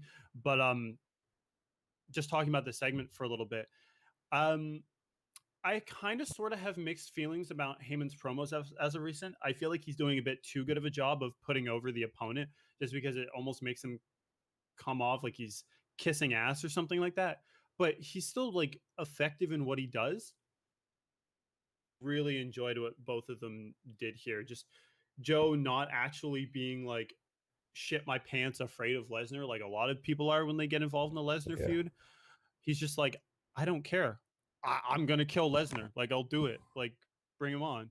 Heyman did his usual. That's true. Heyman did his usual job of cutting a really, really great promo about kind of questionable subject matter, because he basically had to backtrack on everything he said about Balor, and he somehow made it work. He was saying, like, really Balor was the best case scenario. You're the worst case scenario. Yeah. I also popped for the I worry, it's what I do, it's my job as a Jew line. Yeah, I popped for that as well. That was quite good. And never good wrestlers, that's always been his job. Yeah, I'm very interested in that. Looking at like the schematics of this, the other like story-based ones. So with a lot of like backstage segments, as you guys know, they have them up on the Titantron, and everybody can see and hear everything just fine. But with some of these segments, like where it almost feels like an impromptu sort of thing, is the live crowd actually getting that as much as the TV crowd is? Because I feel like in some of these scenarios, they're kind of catering specifically to the TV viewers. So we're getting everything just fine. But I feel like the live crowd ends up being kind of lost as to what's going on. Have you never been to a show? A TV show? I don't think I have. No, I've never been to any of like the live tapings or anything. I went to Raw in like 2011. You see everything that happens backstage still. It's on the Titantrons. You'd be pretty hard pressed not to hear them too, because it's real loud. Well, I know that. I'm not worried about that, but what I'm worried about, for example, is like when Cass came out in the middle of the match one time and was like talking to Graves. I'm pretty sure. I don't think that was on the Titantron. Yeah. Oh, yeah. I know what you're talking about. Yeah. Sometimes they'll get lost. You could tell that happened with the Joe promo too. Like when he put down the mic and he started getting in Heyman's face, nobody really knew what was going on. I think at one point the crowd started chanting "Kiss." The crowd like dimmed down. Yeah, for a second I'm like, are they gonna kiss? Like, I was like, he's getting really close, and I'm like, are we gonna get like a big old sloppy kiss like what Heyman was doing the ride back? Like, is this what we're getting here? Revamp the Chuck and what were their names? The Billy and Chuck angle, but with Heyman and Joe. I thought they were doing that with Heyman and Ryback. Like, Jesus Christ. Oh god, what an ugly couple that would be. Paul Heyman and Samoa Joe. They would have some really strange looking kids. They also wouldn't have kids because they're two men. What do you mean they have strange looking kids? Yeah, one of them's gonna have to give. Oh man. But, wow. Clearly, after this segment, it's going to be Heyman. Just looking at this choice. Overall, like I kind of like I still like the show overall. Like it was bookended well because the opening match was good. The main event was fine, and there were some like segments sprinkled in that were really good. Obviously, Joe Heyman, which we just talked about. Cesaro and Sheamus killing Heath Slater and Rhino. That's always fun. Although there was a bit of a misstep in that match, which really pissed me off, and it was involving, I think it was like Cesaro and Rhino on the outside. I feel like there was a scenario where Rhino was just standing there for some reason. I'm like, what are you doing? Like, Is that when he was supposed to get the hot tag and didn't get it? Got pulled off the apron. Something like that. He literally, because I know obviously there was the finish when he was trying to hop in, and obviously he got caught by Cesaro. But even before that, Rhino was like just kind of standing there when it was very obvious that the run-in would have been like the best possible solution. I don't know. It was a little bit disjointed, but overall they destroyed, and that was what they were set out to do. Besides that, I guess almost everything else in the middle was just kind of like Alexa Bliss, Nia Jax thing was. That was really bad. I think it can be good. They just need to execute it right. Enzo really teaming up with Big Show was weird. That was awesome. That was really weird. I'm still confused about that. Especially because they fucked up the finish, and the commentary was kind of making a point of that too. I don't think they fucked it up. I think they just wanted to make it different, and then the commentary sold it weird. Yeah, they sold it like they were blatantly fucking it up, which again, like took it didn't even take me out of it because I wasn't into it to begin with. Like, but I was into that Big Show promo, dude. I don't know what you're talking about. Big Show stuff, I laughed at that, and I'm just like, man, I can't wait for E3. This man can't wait for Big Show's gonna be at E3 if you guys didn't know that. Why? He's gonna be the moderator for the Bungie panel. Why? Because he's a Destiny player. Is he? They're gonna be Oh my god, he's a huge Destiny fan. He was on an episode of Up Down Down, and they were talking about Destiny, and Big Show just rips right into the game and starts talking all about it. Like he's really deep into it. Damn. Gonna have him on the Destiny panel, whatever. He's gonna be like the moderator for the discussion. I'm actually kind of intrigued to see how well he does there. But yeah, there's a lot of like filler for this Raw, and I guess it's expected because it's a 3-hour show. But there's just there's not enough wrestling, like other than the bookended matches. There's just like I'm just going down the card here. Roman Reigns, Bray Wyatt, 19.5 minutes, and then you have the tag team match, Cesaro and Sheamus, 1:45. TJP with Mustafa Ali, like 2.5 minutes. Kalisto, Titus O'Neil, 1:25. Enzo and Big Show with Gallows and Anderson, 1:47. Alexa Bliss, Nia Jax, 2:22. And then Joe versus Rollins, which was like 16 minutes. Like, you have so many of these like quick matches that are just there for the sake of storytelling and not for the wrestling. And it's just like, all right, here comes another pointless match that's going to tell a story. Here comes another pointless match. Just there's so many pointless matches. To be fair, though, it is a Raw after pay-per-view, and that's where they're trying to build up new rivalries and stuff like that. So they don't necessarily have a reason to wrestle at this point. But I do get what you mean. That's less than an hour's wrestling on a 3-hour show. It's more of a soap opera than it is a wrestling show. Okay, like I can see your point there. They're trying to like either start some new feuds or like continue them. Have Reigns and Bray open the show with a 20-minute match because they have to bury Bray. They have to bury Bray. This is a well-known fact now. They have to bury Bray and make Roman look strong. Yeah, that was weird. I really don't know what they're trying to do. Because they're literally not doing anything. They're just looking bad. It's like they're building Roman up for something. For like the next pay-per-view. But there's nothing to build him up for. Because Brock's busy. He doesn't need to be built up for anyone else. Roman wins, lol. Oh, and I guess the Miz celebration was kind of cute too. I liked what they did with that. The little paranoia sessions. That was yeah. I mean, I think everybody and their dog thought that Ambrose is in the bear costume. Yep.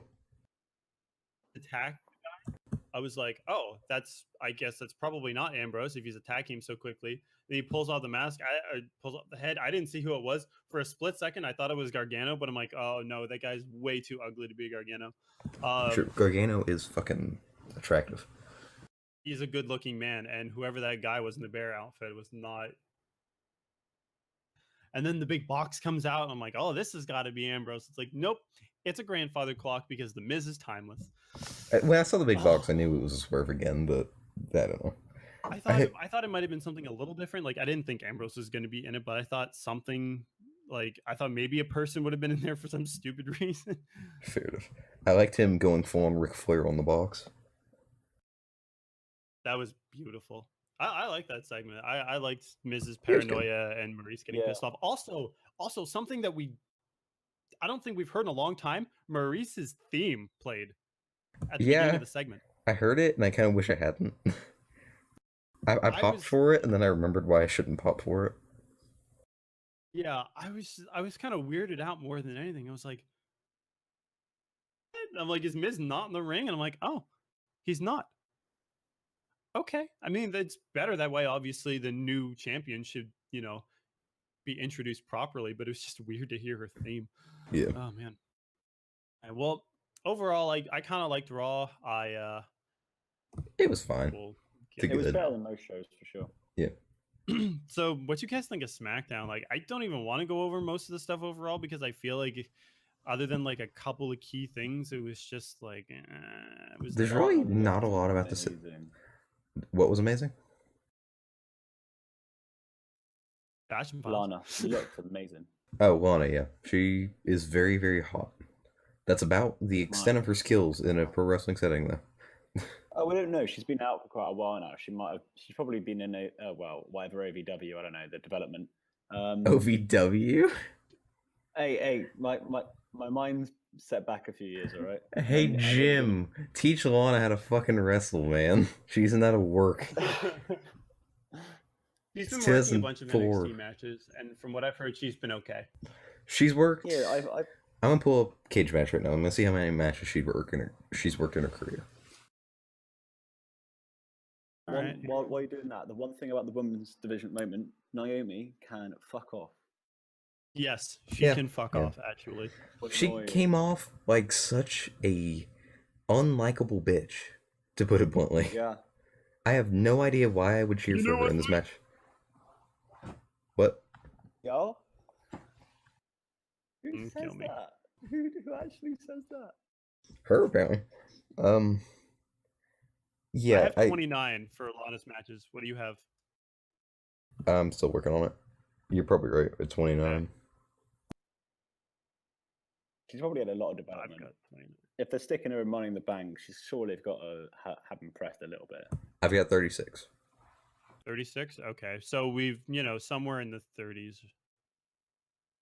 I'll believe Cage Match because they have a better database. But yeah, let me correct a little bit. 34 because 2 of them on here are special ref.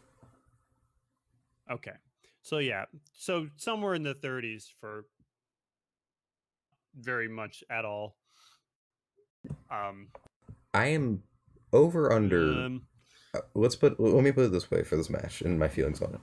What? Oh wait, sorry, she's not in the Money in the Bank match, is she? Yeah, no, she's got Naomi at the pay-per-view. Yeah, she's up against Naomi. She's got a shot at the title. Okay, that scares me less. Okay. That scares me less. I had to go. Sorry, I was watching Talking Smack and I thought she was included in the Money Back. Okay, right, fair enough. She's in she's on title match. But Shane told her no. So Shane told her, "Hey, you suck at wrestling. You kill yourself and or someone else, so don't do it." Yeah, so she came out and attacked Naomi during the six woman tag match. Stormed off. She had a little hissy fit. I also, one thing that I guess is still expected but kind of disappointing, I honestly thought she was gonna drop the accent and then make up some excuse oh, I learned how to talk like an American, so I'm gonna be a big shot or something. I was really hoping she would go for that, but she's still doing the Russian accent, so whatever. Yeah, that was weird. The Money in the Bank thing's quite good as well. I was listening to a podcast earlier, and they were talking about something popping out of the it not being a Money in the Bank, it being a real sexist sort of women's Money in the Bank, like a handbag or something. Oh God. I was so just like scared. that would have been like, imagine back in the Attitude Era when they were doing the Diva search, if they had a Money in the Bank then, like what would that look like? Probably a butterfly belt. Butterfly briefcase. It would look like one of two things. They would either do one of two things. They would either have it be a Money in the Bank purse, or it would be, and this is what I almost thought they were going to do, which would have terrified me. It was going to be like some hot pink briefcase, and Money in the Bank would have been written in this like pink glittery font. Like how God. I don't think you could get more sexist than that. Oh God, yeah. But yeah, when they revealed it and it was just like a white suitcase with like Money in the Bank on it and some like gold crease, I was like, oh, thank God it's not a sexist piece of crap. Make it a grocery bag or something. Oh God, I was so relieved that it was just a decent looking suitcase. Like, I really like it. Mm-hmm. Yeah, it was good. Who do you want to win that match then? Who do I want to win that match? I'm gonna be honest, I don't care. If she hadn't turned face, I would have said Charlotte. Like, I would have been fine with a heel Charlotte with the briefcase, but now I don't know. The thing is, though, if Charlotte won the briefcase, I would see no reason why she can't just cash it in and win the belt immediately. Yeah, because she would dominate Naomi. I'm convinced that in kayfabe she would beat her in just a genuine wrestling bout. So why would I think she needs the briefcase? Yeah, I agree. I think they're gonna take the left turn and they're gonna go for fucking Carmella. Oh God, I hope not. You know what? I was actually going to say I think my pick for the briefcase is Carmella, just because I don't think they're going to do that with Becky. It doesn't feel right putting that on her. I don't think it's right for Charlotte to win it just because of the recent face turn. Tamina, who honestly believes Tamina? Like, yes, I know we have Jinder, but like, come on, Tamina. Like, at least like her I know theme, Carmella, but like the girl's fucking theme. The more you guys say it, the more I can see her winning, and I really don't want that. Who, Tamina or Carmella? Carmella. I feel like that's really the only choice in a stupid way. Please get rid of fucking Ellsworth.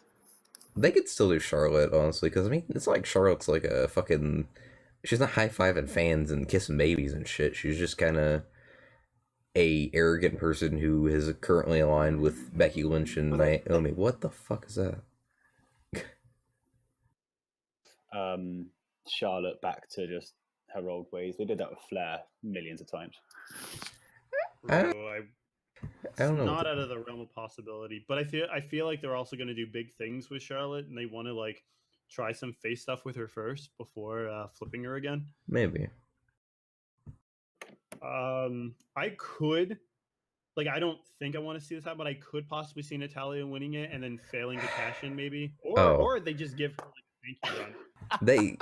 They have to. The person who cashes in has to win, or else the whole fucking. What's the point of the match? It's the first one, isn't it? Like, they can't lose the first one.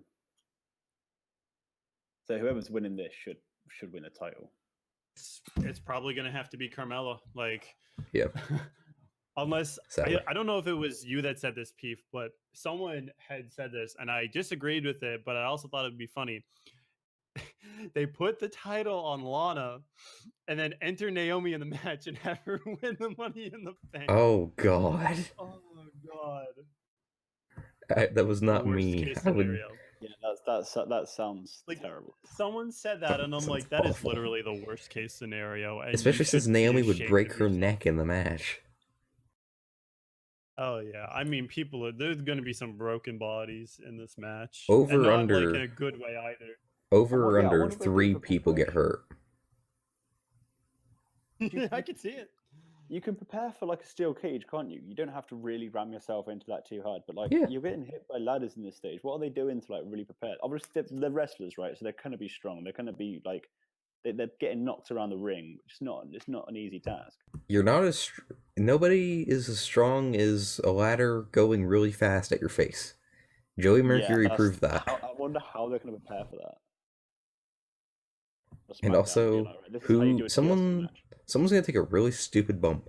I can already see it in my head, and I think it's gonna be Charlotte. I think she's going to do a moonsault off the fucking ladder, and I think she's gonna die to death. It's gonna be horrible.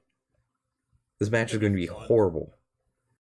I think it's gonna be I think it's gonna be one of those like bad train wrecks, but like it'll be one of those things where it'll just be like so hilariously bad that it becomes watchable.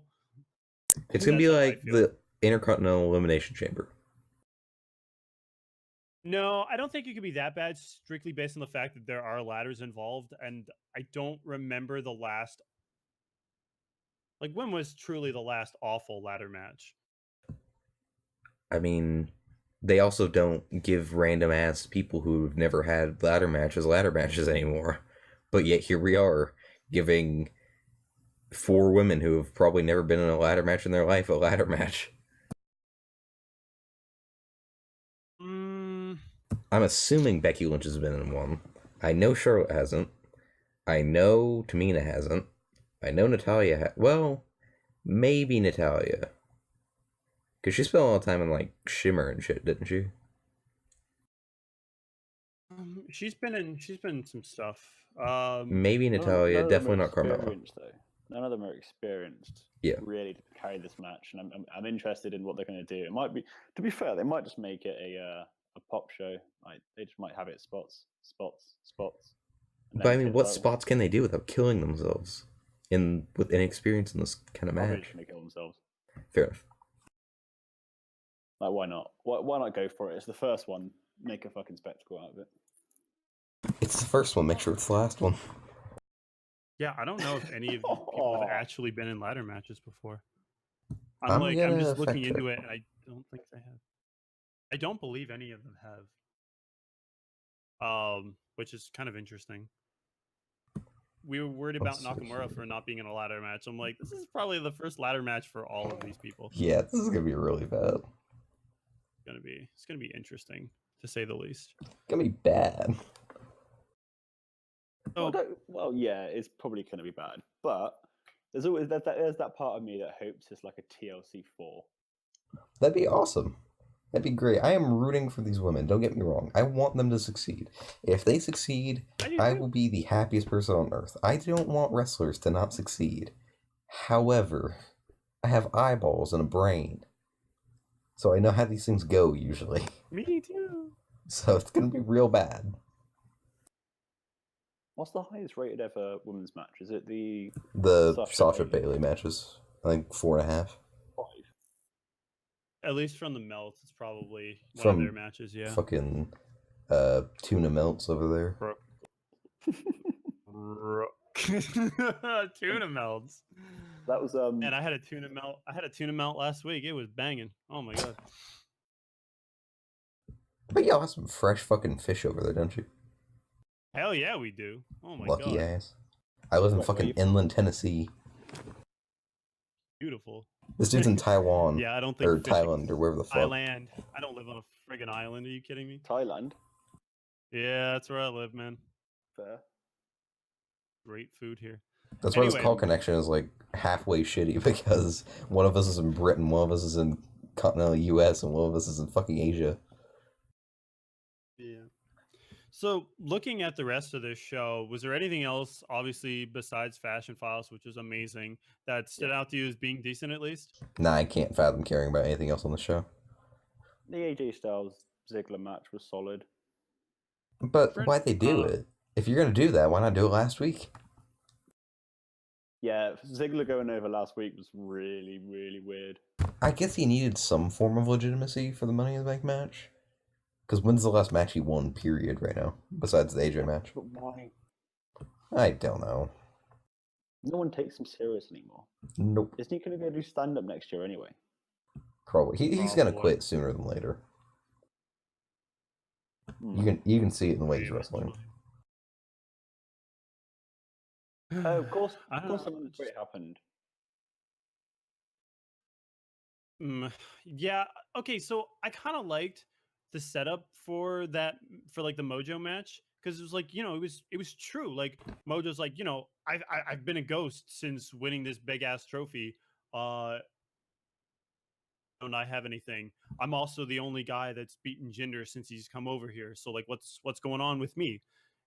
You know, Yep. it was perfectly fine. Like it was logical, which is sometimes weird for the wrestling world for something to actually make sense like that. That promo So was cool. shockingly He got his good. match. Yeah. I mean, Mojo's not horrible. There's a lot of guys that people hate. I don't have any more problems with most people on this roster than I do any other guy. Mojo's one of those people, I don't have a problem with them, they just don't give me a reason to care about him. And yeah, no, I can't get behind Mojo. I just think after his debut, I just cannot see him as anything legitimate. yeah, fair enough. That run-in debut he did was just okay. That was weird. Who was it against? Because literally, he just ran to the ring. They got out the ring, and that was it. I know, Zack Ryder was there, he was getting attacked. Yeah, he's getting beaten up by someone. Was it the Ascension? No, I think it was a single star, wasn't it? Was it? Oh, maybe it was. It was a US thing, wasn't it?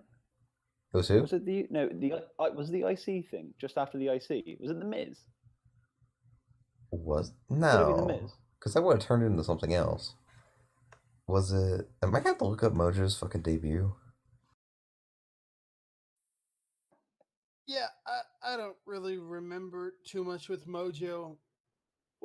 All I remember is that he ran to the ring really fast. The guy in the ring got out, and that was it. I mean, that's similar to his matches, honestly. Like, he's just a lot of running around and running into Rusev. That's Rusev. It was when Rusev and Zack Ryder were feuding over the US belt. He kept murdering Rusev, or he kept murdering Zack Ryder. Then Mojo ran in, and then they did nothing with it. At all. It was at Battleground 16. I remember that.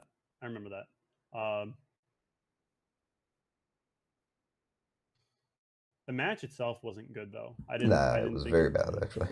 No, well, neither of them are very good wrestlers, are they? Rusev and Zack. I mean, Rusev's fine. Zack's fine. No, Mojo and Jinder. Like, oh, we were on completely that's what other. we're talking about. We're saying that match was bad. Yeah. Okay, yeah, Just that wasn't. It wasn't great. It wasn't bad, but it wasn't like a. It was a didn't match. Do anything for anyone really. Just cool. Like, Jinder threw Mojo around. Mojo did his thing where he runs into people, and then he just kind of lost. Hey, that's the pounce you're talking about right there. You treat that move with some respect, you fucking Canadian. Okay. Yeah. Here's the thing with Mojo. Yeah, racist. Mojo is the one wrestler who, through his moveset, makes it very clear that he is a football player. No, there's been way worse. Okay, Lawrence Taylor, fine. Yeah. But Lawrence Taylor was not a professionally trained wrestler. He was a guy that they probably had a couple sessions with him and like, okay, these are moves that we want you to do. Can we get you in shape to do them for WrestleMania? Yeah? Okay, awesome. And like, Mojo, because he does those same like shoulder tackles and all that stuff. And oh my God, I didn't think I'd ever say this, but how does he manage to have such a bad Irish whip? I didn't even notice it. Was it that bad? He stomps. He stomps both of his feet on the ground really hard when he does it. He has no flow to it at all. Like he'll start the movement and then he does this weird jump and then throws them. Like because he's hype. Because he's hype, bro. It's like he doesn't know how to position himself for the move properly. Looks like a bigger man. He's got to jump to make himself look bigger. I'm just 6'4". I'm just excited for the eventual Mojo Gronk feud, honestly. That's what the culmination of all this, isn't it? Yeah, no, I can see Oh, that. man. Sure. Imagine Mojo coming out, cutting a badass promo, and then choking out Paul Heyman. No, I didn't say Brock. I said Gronk. Rugby tackle with Paul Heyman. I didn't say Brock, dude. What the fuck? I'm just see.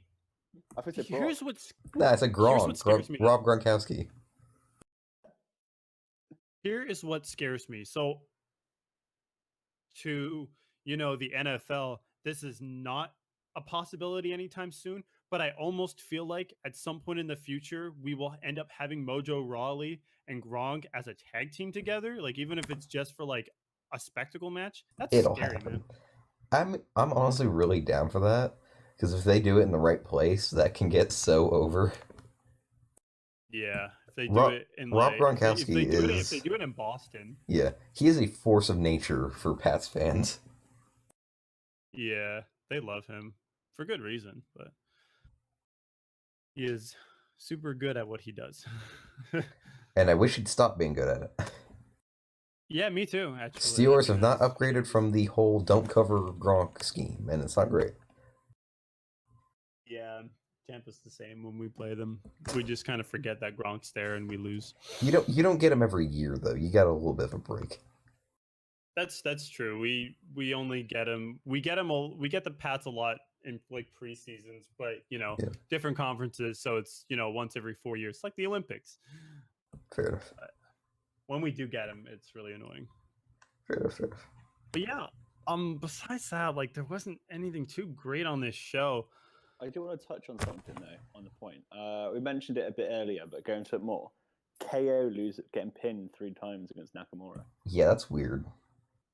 Like it's not even like DQs or countouts or just normal ways to win, like which usually would happen. Just KO getting DQ'd. It's actually pins. Yeah, he's just a worse wrestler than Shinsuke Nakamura, is what they've established. Yeah, it is bizarre. Get a star out of Shinsuke doing this either. Like, because I mean, KO losing at this point isn't a massive thing. It's not like he's a massive guy. Well, of course not. But I don't know. He's still. It very much seems like they're leaning towards putting the belt on Nakamura. I don't think that's a good decision for them in the long run because he's a. Well. Yeah, I don't really like it either because they need to build him up a bit more first. He needs to get better promos as well, to be fair. Well, he needs a reality we need to face is that he needs a mouthpiece. I don't know why people deny that. He does. I can't stand hearing his voice. God. All right, look at that. I don't mind it for the line. Okay.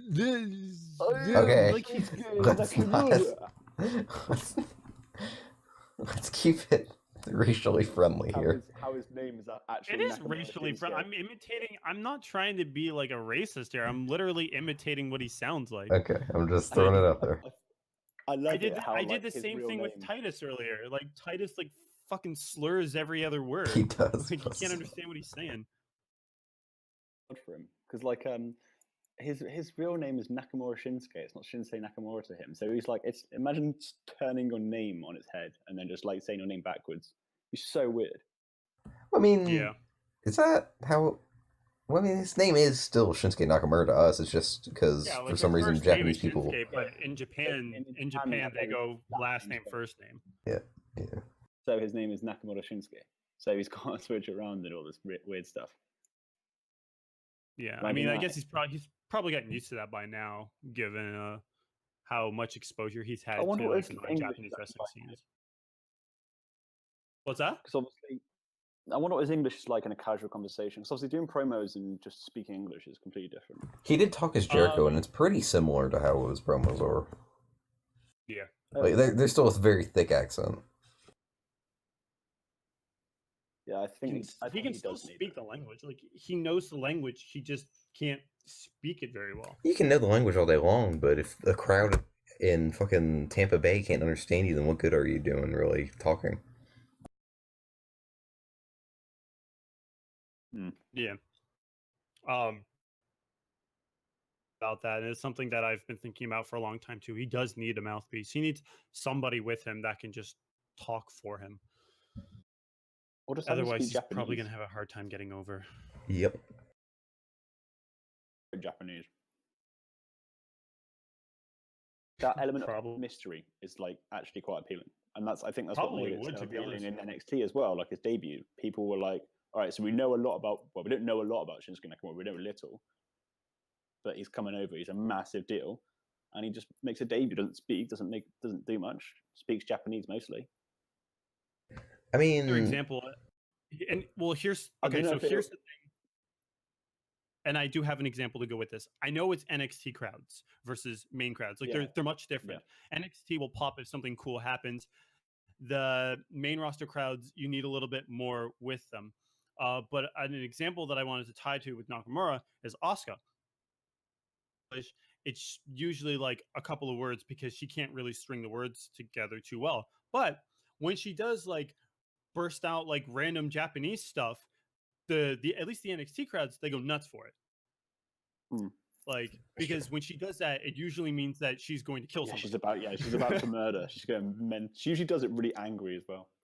Yes, like she gets really mad and she starts talking really fast, and you can tell like, oh, okay, something bad is about to happen, or will eventually happen. I feel like if he were to do something similar to that, that'd be kind of cool. But from what I remember, Nakamura doesn't even like. No, he's way too laid back to do that angry or fast Japanese. Yeah, I can't imagine Nakamura being like an angry. That would also go directly against his character. It would, because he's a very calm and collected dude. But like, even from going back to a couple of his Japanese promos, like he's not much of like a fast talker. No, like he's very much like a slow and cool sort of talker, and I guess that's part of his appeal. He's drunk, and I don't know. That's like half of his appeal, that he's pretty pissed off. Yeah, it just kind of sounds like he's drunk all the time, or he looks drunk. But then he'll kick your ass. So it's a difficult position because you don't really know what's going to happen on the main roster if he does go back to like a whole Japanese-speaking majority thing, or like you said with an Asuka situation where the crowd just gets hyped for it. I feel like they're kind of... It's got more loyalists. What they need to do with Nakamura is they need to tape in Japan one day. Just to show, hey, look at how over he is. Oh, God, could you imagine that? That would be absurd. I think they're actually touring Japan right now. I could be wrong. They're doing something. Yeah. Finn's been posting up a bunch of stuff because he's been with like Okada and a bunch of his buddies and stuff. And he's scouting Okada for WWE. Bet on it. Okada will never leave, though. That's the thing. Everyone says that, but it'd be like Cena. Okada's making a ton of money in Japan right now, though. Okay, who's gonna win in a bidding war quote? New Japan. How? No. If New Japan paid every single... WWE is not gonna... If they is not going to pay big money for Okada. If they paid every single cent... If New Japan paid every single cent that they have, WWE would double it. From what I know, Okada is making more money in Japan right now than... Oh, he's the highest paid guy there. Don't get me wrong. Yeah. And he's making more than like a good portion of people. Like, I think the only people in WWE that are making more than Okada's making in Japan are like some of the main event dudes. You know, Nakamura's deal is like ridiculous, right? He gets like Orton level money, I think. Better be. So I don't think if he got a hair up his ass like Nakamura did and decided, oh, he's getting over, I'm better than him, why can't I? And he did it. He'd make a pretty old penny, I think. I'm just waiting for Kenny. I'm so waiting for Kenny. Kenny, that will be good. That will be very good TV. Oh, yeah. Kenny would be mad money in WWE. He doesn't want to go though. At least not right now. He'd be the biggest face. He's got the talent to be bigger than Cena. Well, not bigger than Cena, maybe. Well, but he has the talent to be the most over guy on any show right now. Yeah, and he's got the exposure level. He will essentially be the Styles position. I reckon he might even be above Styles because Styles is a little older. Possibly, yeah. He has the potential to eclipse him. It's just a matter of getting there. And I mean, you got the Hogan, the Austin, the Cena. He's got the potential to be that next guy. Yeah, I would reluctantly agree with that. The thing about Omega is, I mean, it's not like he doesn't want to come to WWE. It's he wants to come to WWE on a very specific terms. He wants to be a big guy before he gets there. I mean, he's already big. Bigger guy. They were in serious talks before the Rumble. If he had showed up there and he had won the Rumble, I would not have been shocked. Well, I would have been shocked, but like, as soon as I saw him, I would know he's winning because that's what he wants. That he wants that push. And I don't think he will sign a contract unless he gets that. Yeah. The first year that he debuts, he should get the main event WrestleMania. They should debut him either just after WrestleMania and then next WrestleMania main event. It depends on when AJ wants to retire. Because that's the match. That's always going to be the match. And they know it. So good. So that'd be the if and when there with AJ. That'd be a dream. You know, Meltzer will give it 4.75. The Tokyo Dome, brother. It's not in the Tokyo Dome. Do WrestleMania at the Tokyo Dome. Beautiful. Every match will be 6 stars, even fucking the Andre the Giant Memorial. You know, yeah. I had this idea the other day, and it's stupid. Don't get me wrong. But what if?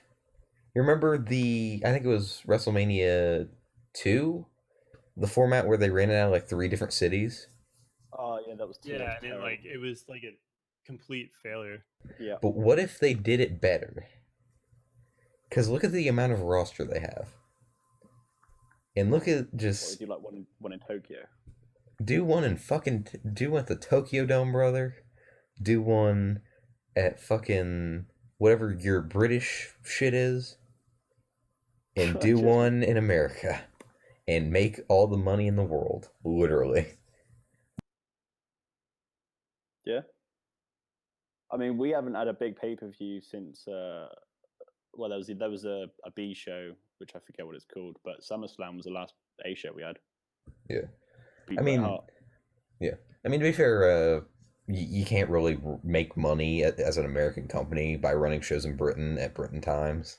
So I can't really blame them. Especially with the connection nowadays over the internet and the leak of results and all that, it'd be really difficult to try and keep it consistent. You would be fucked, basically, as a company. It's a shame for us, though, because like we have some of the best crowds. If you look at that UK Championship, oh my god, that was just...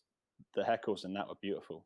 I feel like that's why they're investing in the UK Championship division some, because I mean they have this crowd that's so loyal, but they can't really give them anything. That Bate Gunn match though, that was fucking insane. That was 5-star. I don't know how. The thing is, I kind of understand the rating of 4.75. I don't necessarily agree with it, but ratings are ratings, so who really cares? Yeah, I kind of get it because I don't feel like that's the best match they can have. I feel like they could even be better. I do as well, but the thing is, it depends what you're really looking at. And I think from a pure wrestling standpoint, that was a perfect match that you're going to possibly look at. Realistically, nothing has topped it so far for me. It's the best match of the year by far. The thing is, it's like, yeah, they could have a better match potentially, but from what they've done, they're both in their really early 20s. What are they like? Wait, no. Bate's 20, isn't he? Bate is 20 and Dunn is 24. 23. This man can't buy a beer in this country. But he had a fucking 5-star match. He can't reach 5'7". Give him one step first. But like, are so young, and they put on a 5-star match. Their psychology was amazing. The work that Dunn did. I mean, he's always got great psychology in his matches. He always works every single part of the body or parts of the body to wear it down. Yeah. And that airplane spin. How can you get an airplane spin to get the entire crowd stand up cheering? I have no idea, but they did it. I also popped for the the spiral tap the Bate did. Oh my god. Yes, that was gorgeous. I think my favorite part of it is just the fact that the pace they worked at was just blistering. Like, it was just ridiculous, the pace they were keeping at. And even when they had slowed it down, quote unquote, it was still like very like sort of thing. Like, it was, you still had that buzzing feeling. And it was sold, which is that's one of the things that annoys me about a lot of the indie guys. They just refuse to sell a proper hurt part of their body quite a lot. Like Will Ospreay is one of the people that I really love. Fucking Ospreay. If there's a man that I could just punch in the face sometimes, it's Will Ospreay. He is so good at his job in almost every aspect. But then he wrestles Jimmy Havoc, and he takes a burning hammer onto a chair, and he kicks out at 2. And that upsets me a little bit. Like that should be a match ender right there. On the note of the of Will Ospreay, do you guys see the Best of Super Juniors? I I have haven't yet to kept watch up the with it. finals. I'm probably gonna Oh. watch it either tomorrow or the day after. I heard that the final match was a 5-star match. Oh, it's beautiful. Obviously, Kushida was always going to win. There was like no doubt. Once you got through the rounds, you never can see Ospreay beat Kushida at this point. Yeah. But like no, yeah, the match was beautiful. Like I've watched it in sections because it's like 30 minutes or something like that. Yeah. They gave it great time, and obviously Ospreay gets a good match out of anyone he's against. Of course. But this was just So is Kushida. Kushida is really under the radar in terms of fucking talent. Although apparently he's being scouted by WWE. I can't say that I noticed him too much before this tournament. Obviously, he impressed me in the group stages. In the final, yeah, really impressed. Apparently, Regal was scouting him. Regal scouts everyone that's good. That's true. I mean, that's his job. Regal can pick him. I'm still waiting on that Paul Heyman Will Ospreay thing that was teased. Well, I mean, that would never come to fruition, though, because he's under New Japan contract. I know. Such a shame. Do you see that Ricochet Ospreay got like double the time, though? I'm looking at it here now, and I actually haven't seen the match. I need to watch it, because most of their matches are, like 12, 13 minutes, but this one's 27. I've never watched one of their matches and thought, wow, this really needs more time, though. Yeah, I that's why I want to watch it. I don't really know what's gonna... Yeah, I feel like 30 minutes of that would get old. Prince Cream and Will Ospreay face each other so many times that they're just so used to, like, they have the same routines. I want to know how they double the time. They probably just like space it out a bit more, maybe slip in a couple other things. That's what I would imagine they would do. Hopefully they probably sell it. You better be selling for a half-hour-long match. I'm really interested in Ricochet's future, because he seems like the kind of guy that really at least acts like he wants to go to WWE. And there's a really perfect place for him to fit in right now in that babyface role against Neville. And they could have some insane fucking matches. So I'm really excited to see where he goes after he gets out of this Lucha Underground contract, if it ever ends. What is his contract to Lucha Underground? 3 seasons, but what they did was they did a mid-season finale. So that was still the 3rd season, even though he couldn't do anything for another 6 months. Right, got it. Oh, that Johnny Mundo 60-minute Iron Man match, that was pretty good. I couldn't bring myself to watch it. I need to. Didn't watch the whole thing. Like, I heard good for an interjoke. I don't watch Lucha Underground, but I'm like I watched a bit of season 1. I'm gonna get to it someday, but I heard good things about the match. Did anybody watch this week's show? Of Lucha? Yeah. I don't keep up with it weekly. I heard good things about it. Good, I go watch it. I heard it was like an overall solid show. It's like worth watching. It usually is. It's usually really good. But yeah, the Best of Super Juniors, like Marty Scurll didn't get a final. I thought he would. Like before this started, I thought him joining Bullet Club like would push him to the final. I thought that'd be a major catalyst to I had him super winning. hard. I think they're still gonna give him like a good push in the company. They just need develop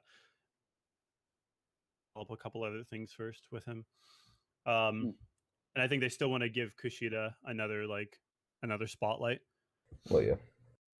I don't know what they're doing with Kushida, because he lost in a minute to fucking he lost in a couple minutes. I don't think it was more than 2 minutes. It was awesome. Squash. It was great, but how do you build them up? It was about 2-3 minutes, and he just got fucking destroyed. But it was awesome. It was awesome just seeing him get dismantled like that, because they really needed that just to show that like Takahashi is like on top of the division. So cool. I mean, he's basically the ace of the juniors. A redemption story, which is nice.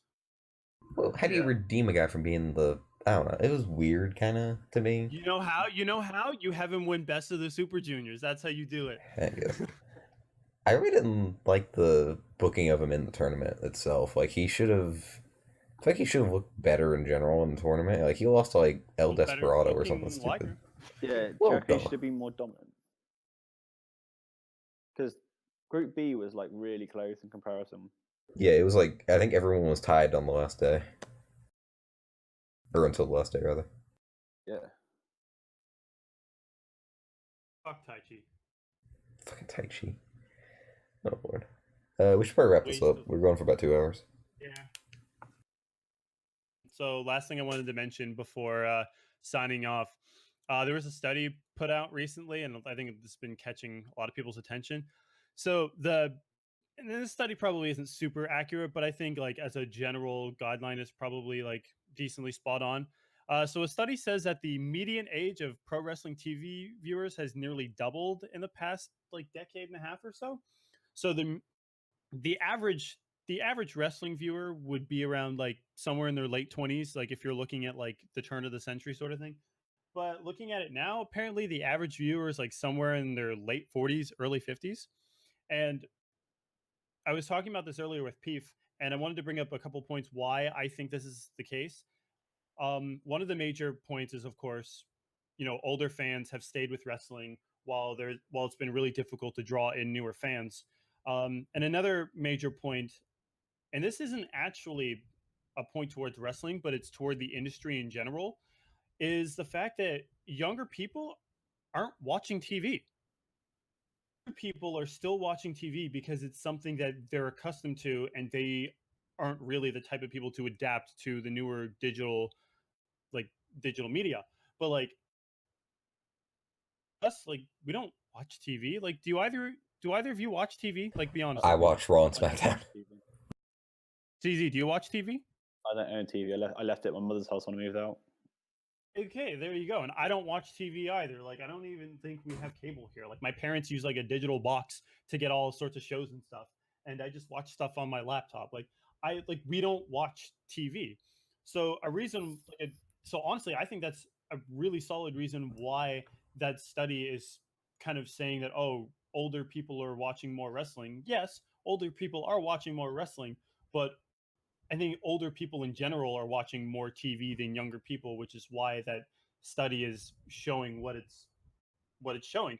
Because like when I go to like live wrestling events and stuff, and I've gone to a few of them, the crowds are really mixed. Like yeah, you've got like a bunch of old people, but you've got like a ton of young people there too, like guys that were like my age and a little bit older going to these shows. So I don't think that wrestling in general is of the old people, or even WWE being of old people. I just think that the particular medium that they picked is just currently being dominated by old dudes because they don't want to give up their TVs. Here's what happened. I think they stopped playing the "Don't try this at home" advertisements. So all these young people who haven't seen them before are trying it at home, and they're getting hurt, and they can't watch TV because their eyes are broken. Their eyes are broken. Their eyes are broken. Yep. That's a really weird way of saying blind, but sure. I didn't say something as squishy as an eye can be broken. I don't know why I didn't say blind. You have a very How good did you point. break your eyes? Oh, it's from a nephew. Okay, fair enough. I think I completely agree with Quote. Like I do think that it's just a different way of approaching fan audiences, and I'm pretty sure their network will have a completely different. It'd be closer to the age of 18, or when people can start affording £10 a month. And I think TV appeals to those quite a lot. Yeah. The issues they have at the moment is that you look at figures are dropping 20% every year, right? Yeah. They're not bringing in new people. The only people they're keeping are the people that have invested this much time in it already, and they're going to be older now anyway. They're not bringing in any new watchers. I mean, I still feel like there's a lot mixed, fair enough, but I think a lot of them are children of fans already. Yeah, I feel like TV ratings are a really bad metric to go by, because TV as a whole is tanking. If you look at any show right now, the ratings from the previous season are going to be down. It's just how it is. But TV is a dying medium. Is it more extreme? The thing is, though, well, more people watch TV now than they did in the Attitude Era, and the Attitude Era was pulling 7 million. That's not true. Way more people watched TV back then. Are you kidding me? No, and there weren't as many options. More people had Okay, sorry, no, I said that wrong. More people had USA Today, or the network that they were running on. Okay, but at the same time, though, they have more people have it now, so they still run the numbers in that way. And WWE put in ridiculously bad numbers in comparison. There's also far more competition. Yeah, that as well.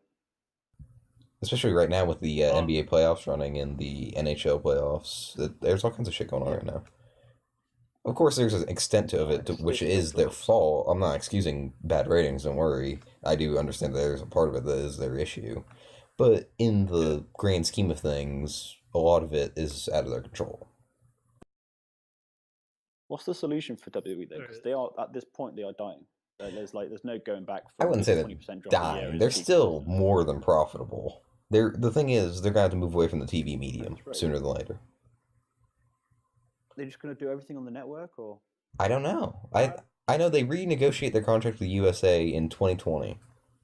So I think that's going to be when they finally make a move. Because the USA is going to want to bump them down money-wise big time. Because they're not pulling as much ratings. And Vince McMahon's going to hear that and he's going to lose his mind. do you reckon they'll pull sub 2s at all in 2020 though? Will they pull sub 2s? I don't know. If you're getting close. Given the progression of TV, I could see it. Given between the progression on TV and just how wrestling audience has been recently, yeah, I could see it. I wouldn't even call it progress; I call it a decline. Because I'd like to see how TV is in 5 years. Like honestly, I mean, if we're taking this age as a completely realistic number, then in 5 years the majority of them be dead anyway. maybe Vince will die in 5 years. Vince is immortal, I'm convinced, dude. I don't know. Yeah, Vince is immortal. He won't die. God. Yeah. He won't die. Vince will never die. It's gonna be really bad if he Just dies tomorrow or wanted something. to- We talk about this right now. Oh God, we killed Vince McMahon. I'm not gonna lie, I killed Prince. I killed Prince. God, please, let's not do this. Hey, I mean, not literally. It was an accident. Okay, I need to stop. Because this is implicating me. I didn't murder him. I was talking. My mom's a huge Prince fan, and we were joking with her one day, and we were like, Prince is gonna die one day, and she was like, nah, he's only 50. And then the next day, it came on the news that Prince died. I was like, oops, sorry, my bad. It's okay. We got Velveteen Dream out of it. Yeah, Prince will live on forever in Through Velveteen. Oh man. All right. So that was fun, but I think I'm gonna wrap it up for the week. CZ, thank you very much for coming on the show. You were an amazing. You're amazing. Holy shit! You're going all out on it. You're so impressive. Great. Like. This is as good as the intro, man. This is as good as the countdown. Shut up. Yeah, this is awesome, man. Okay, 5, but 4, 3, 2, 1. Fucking terrible. Get out of here. Give me your shitty Canadian numbers. Nah, just having it. It's fun. Problem, Peef. Chill.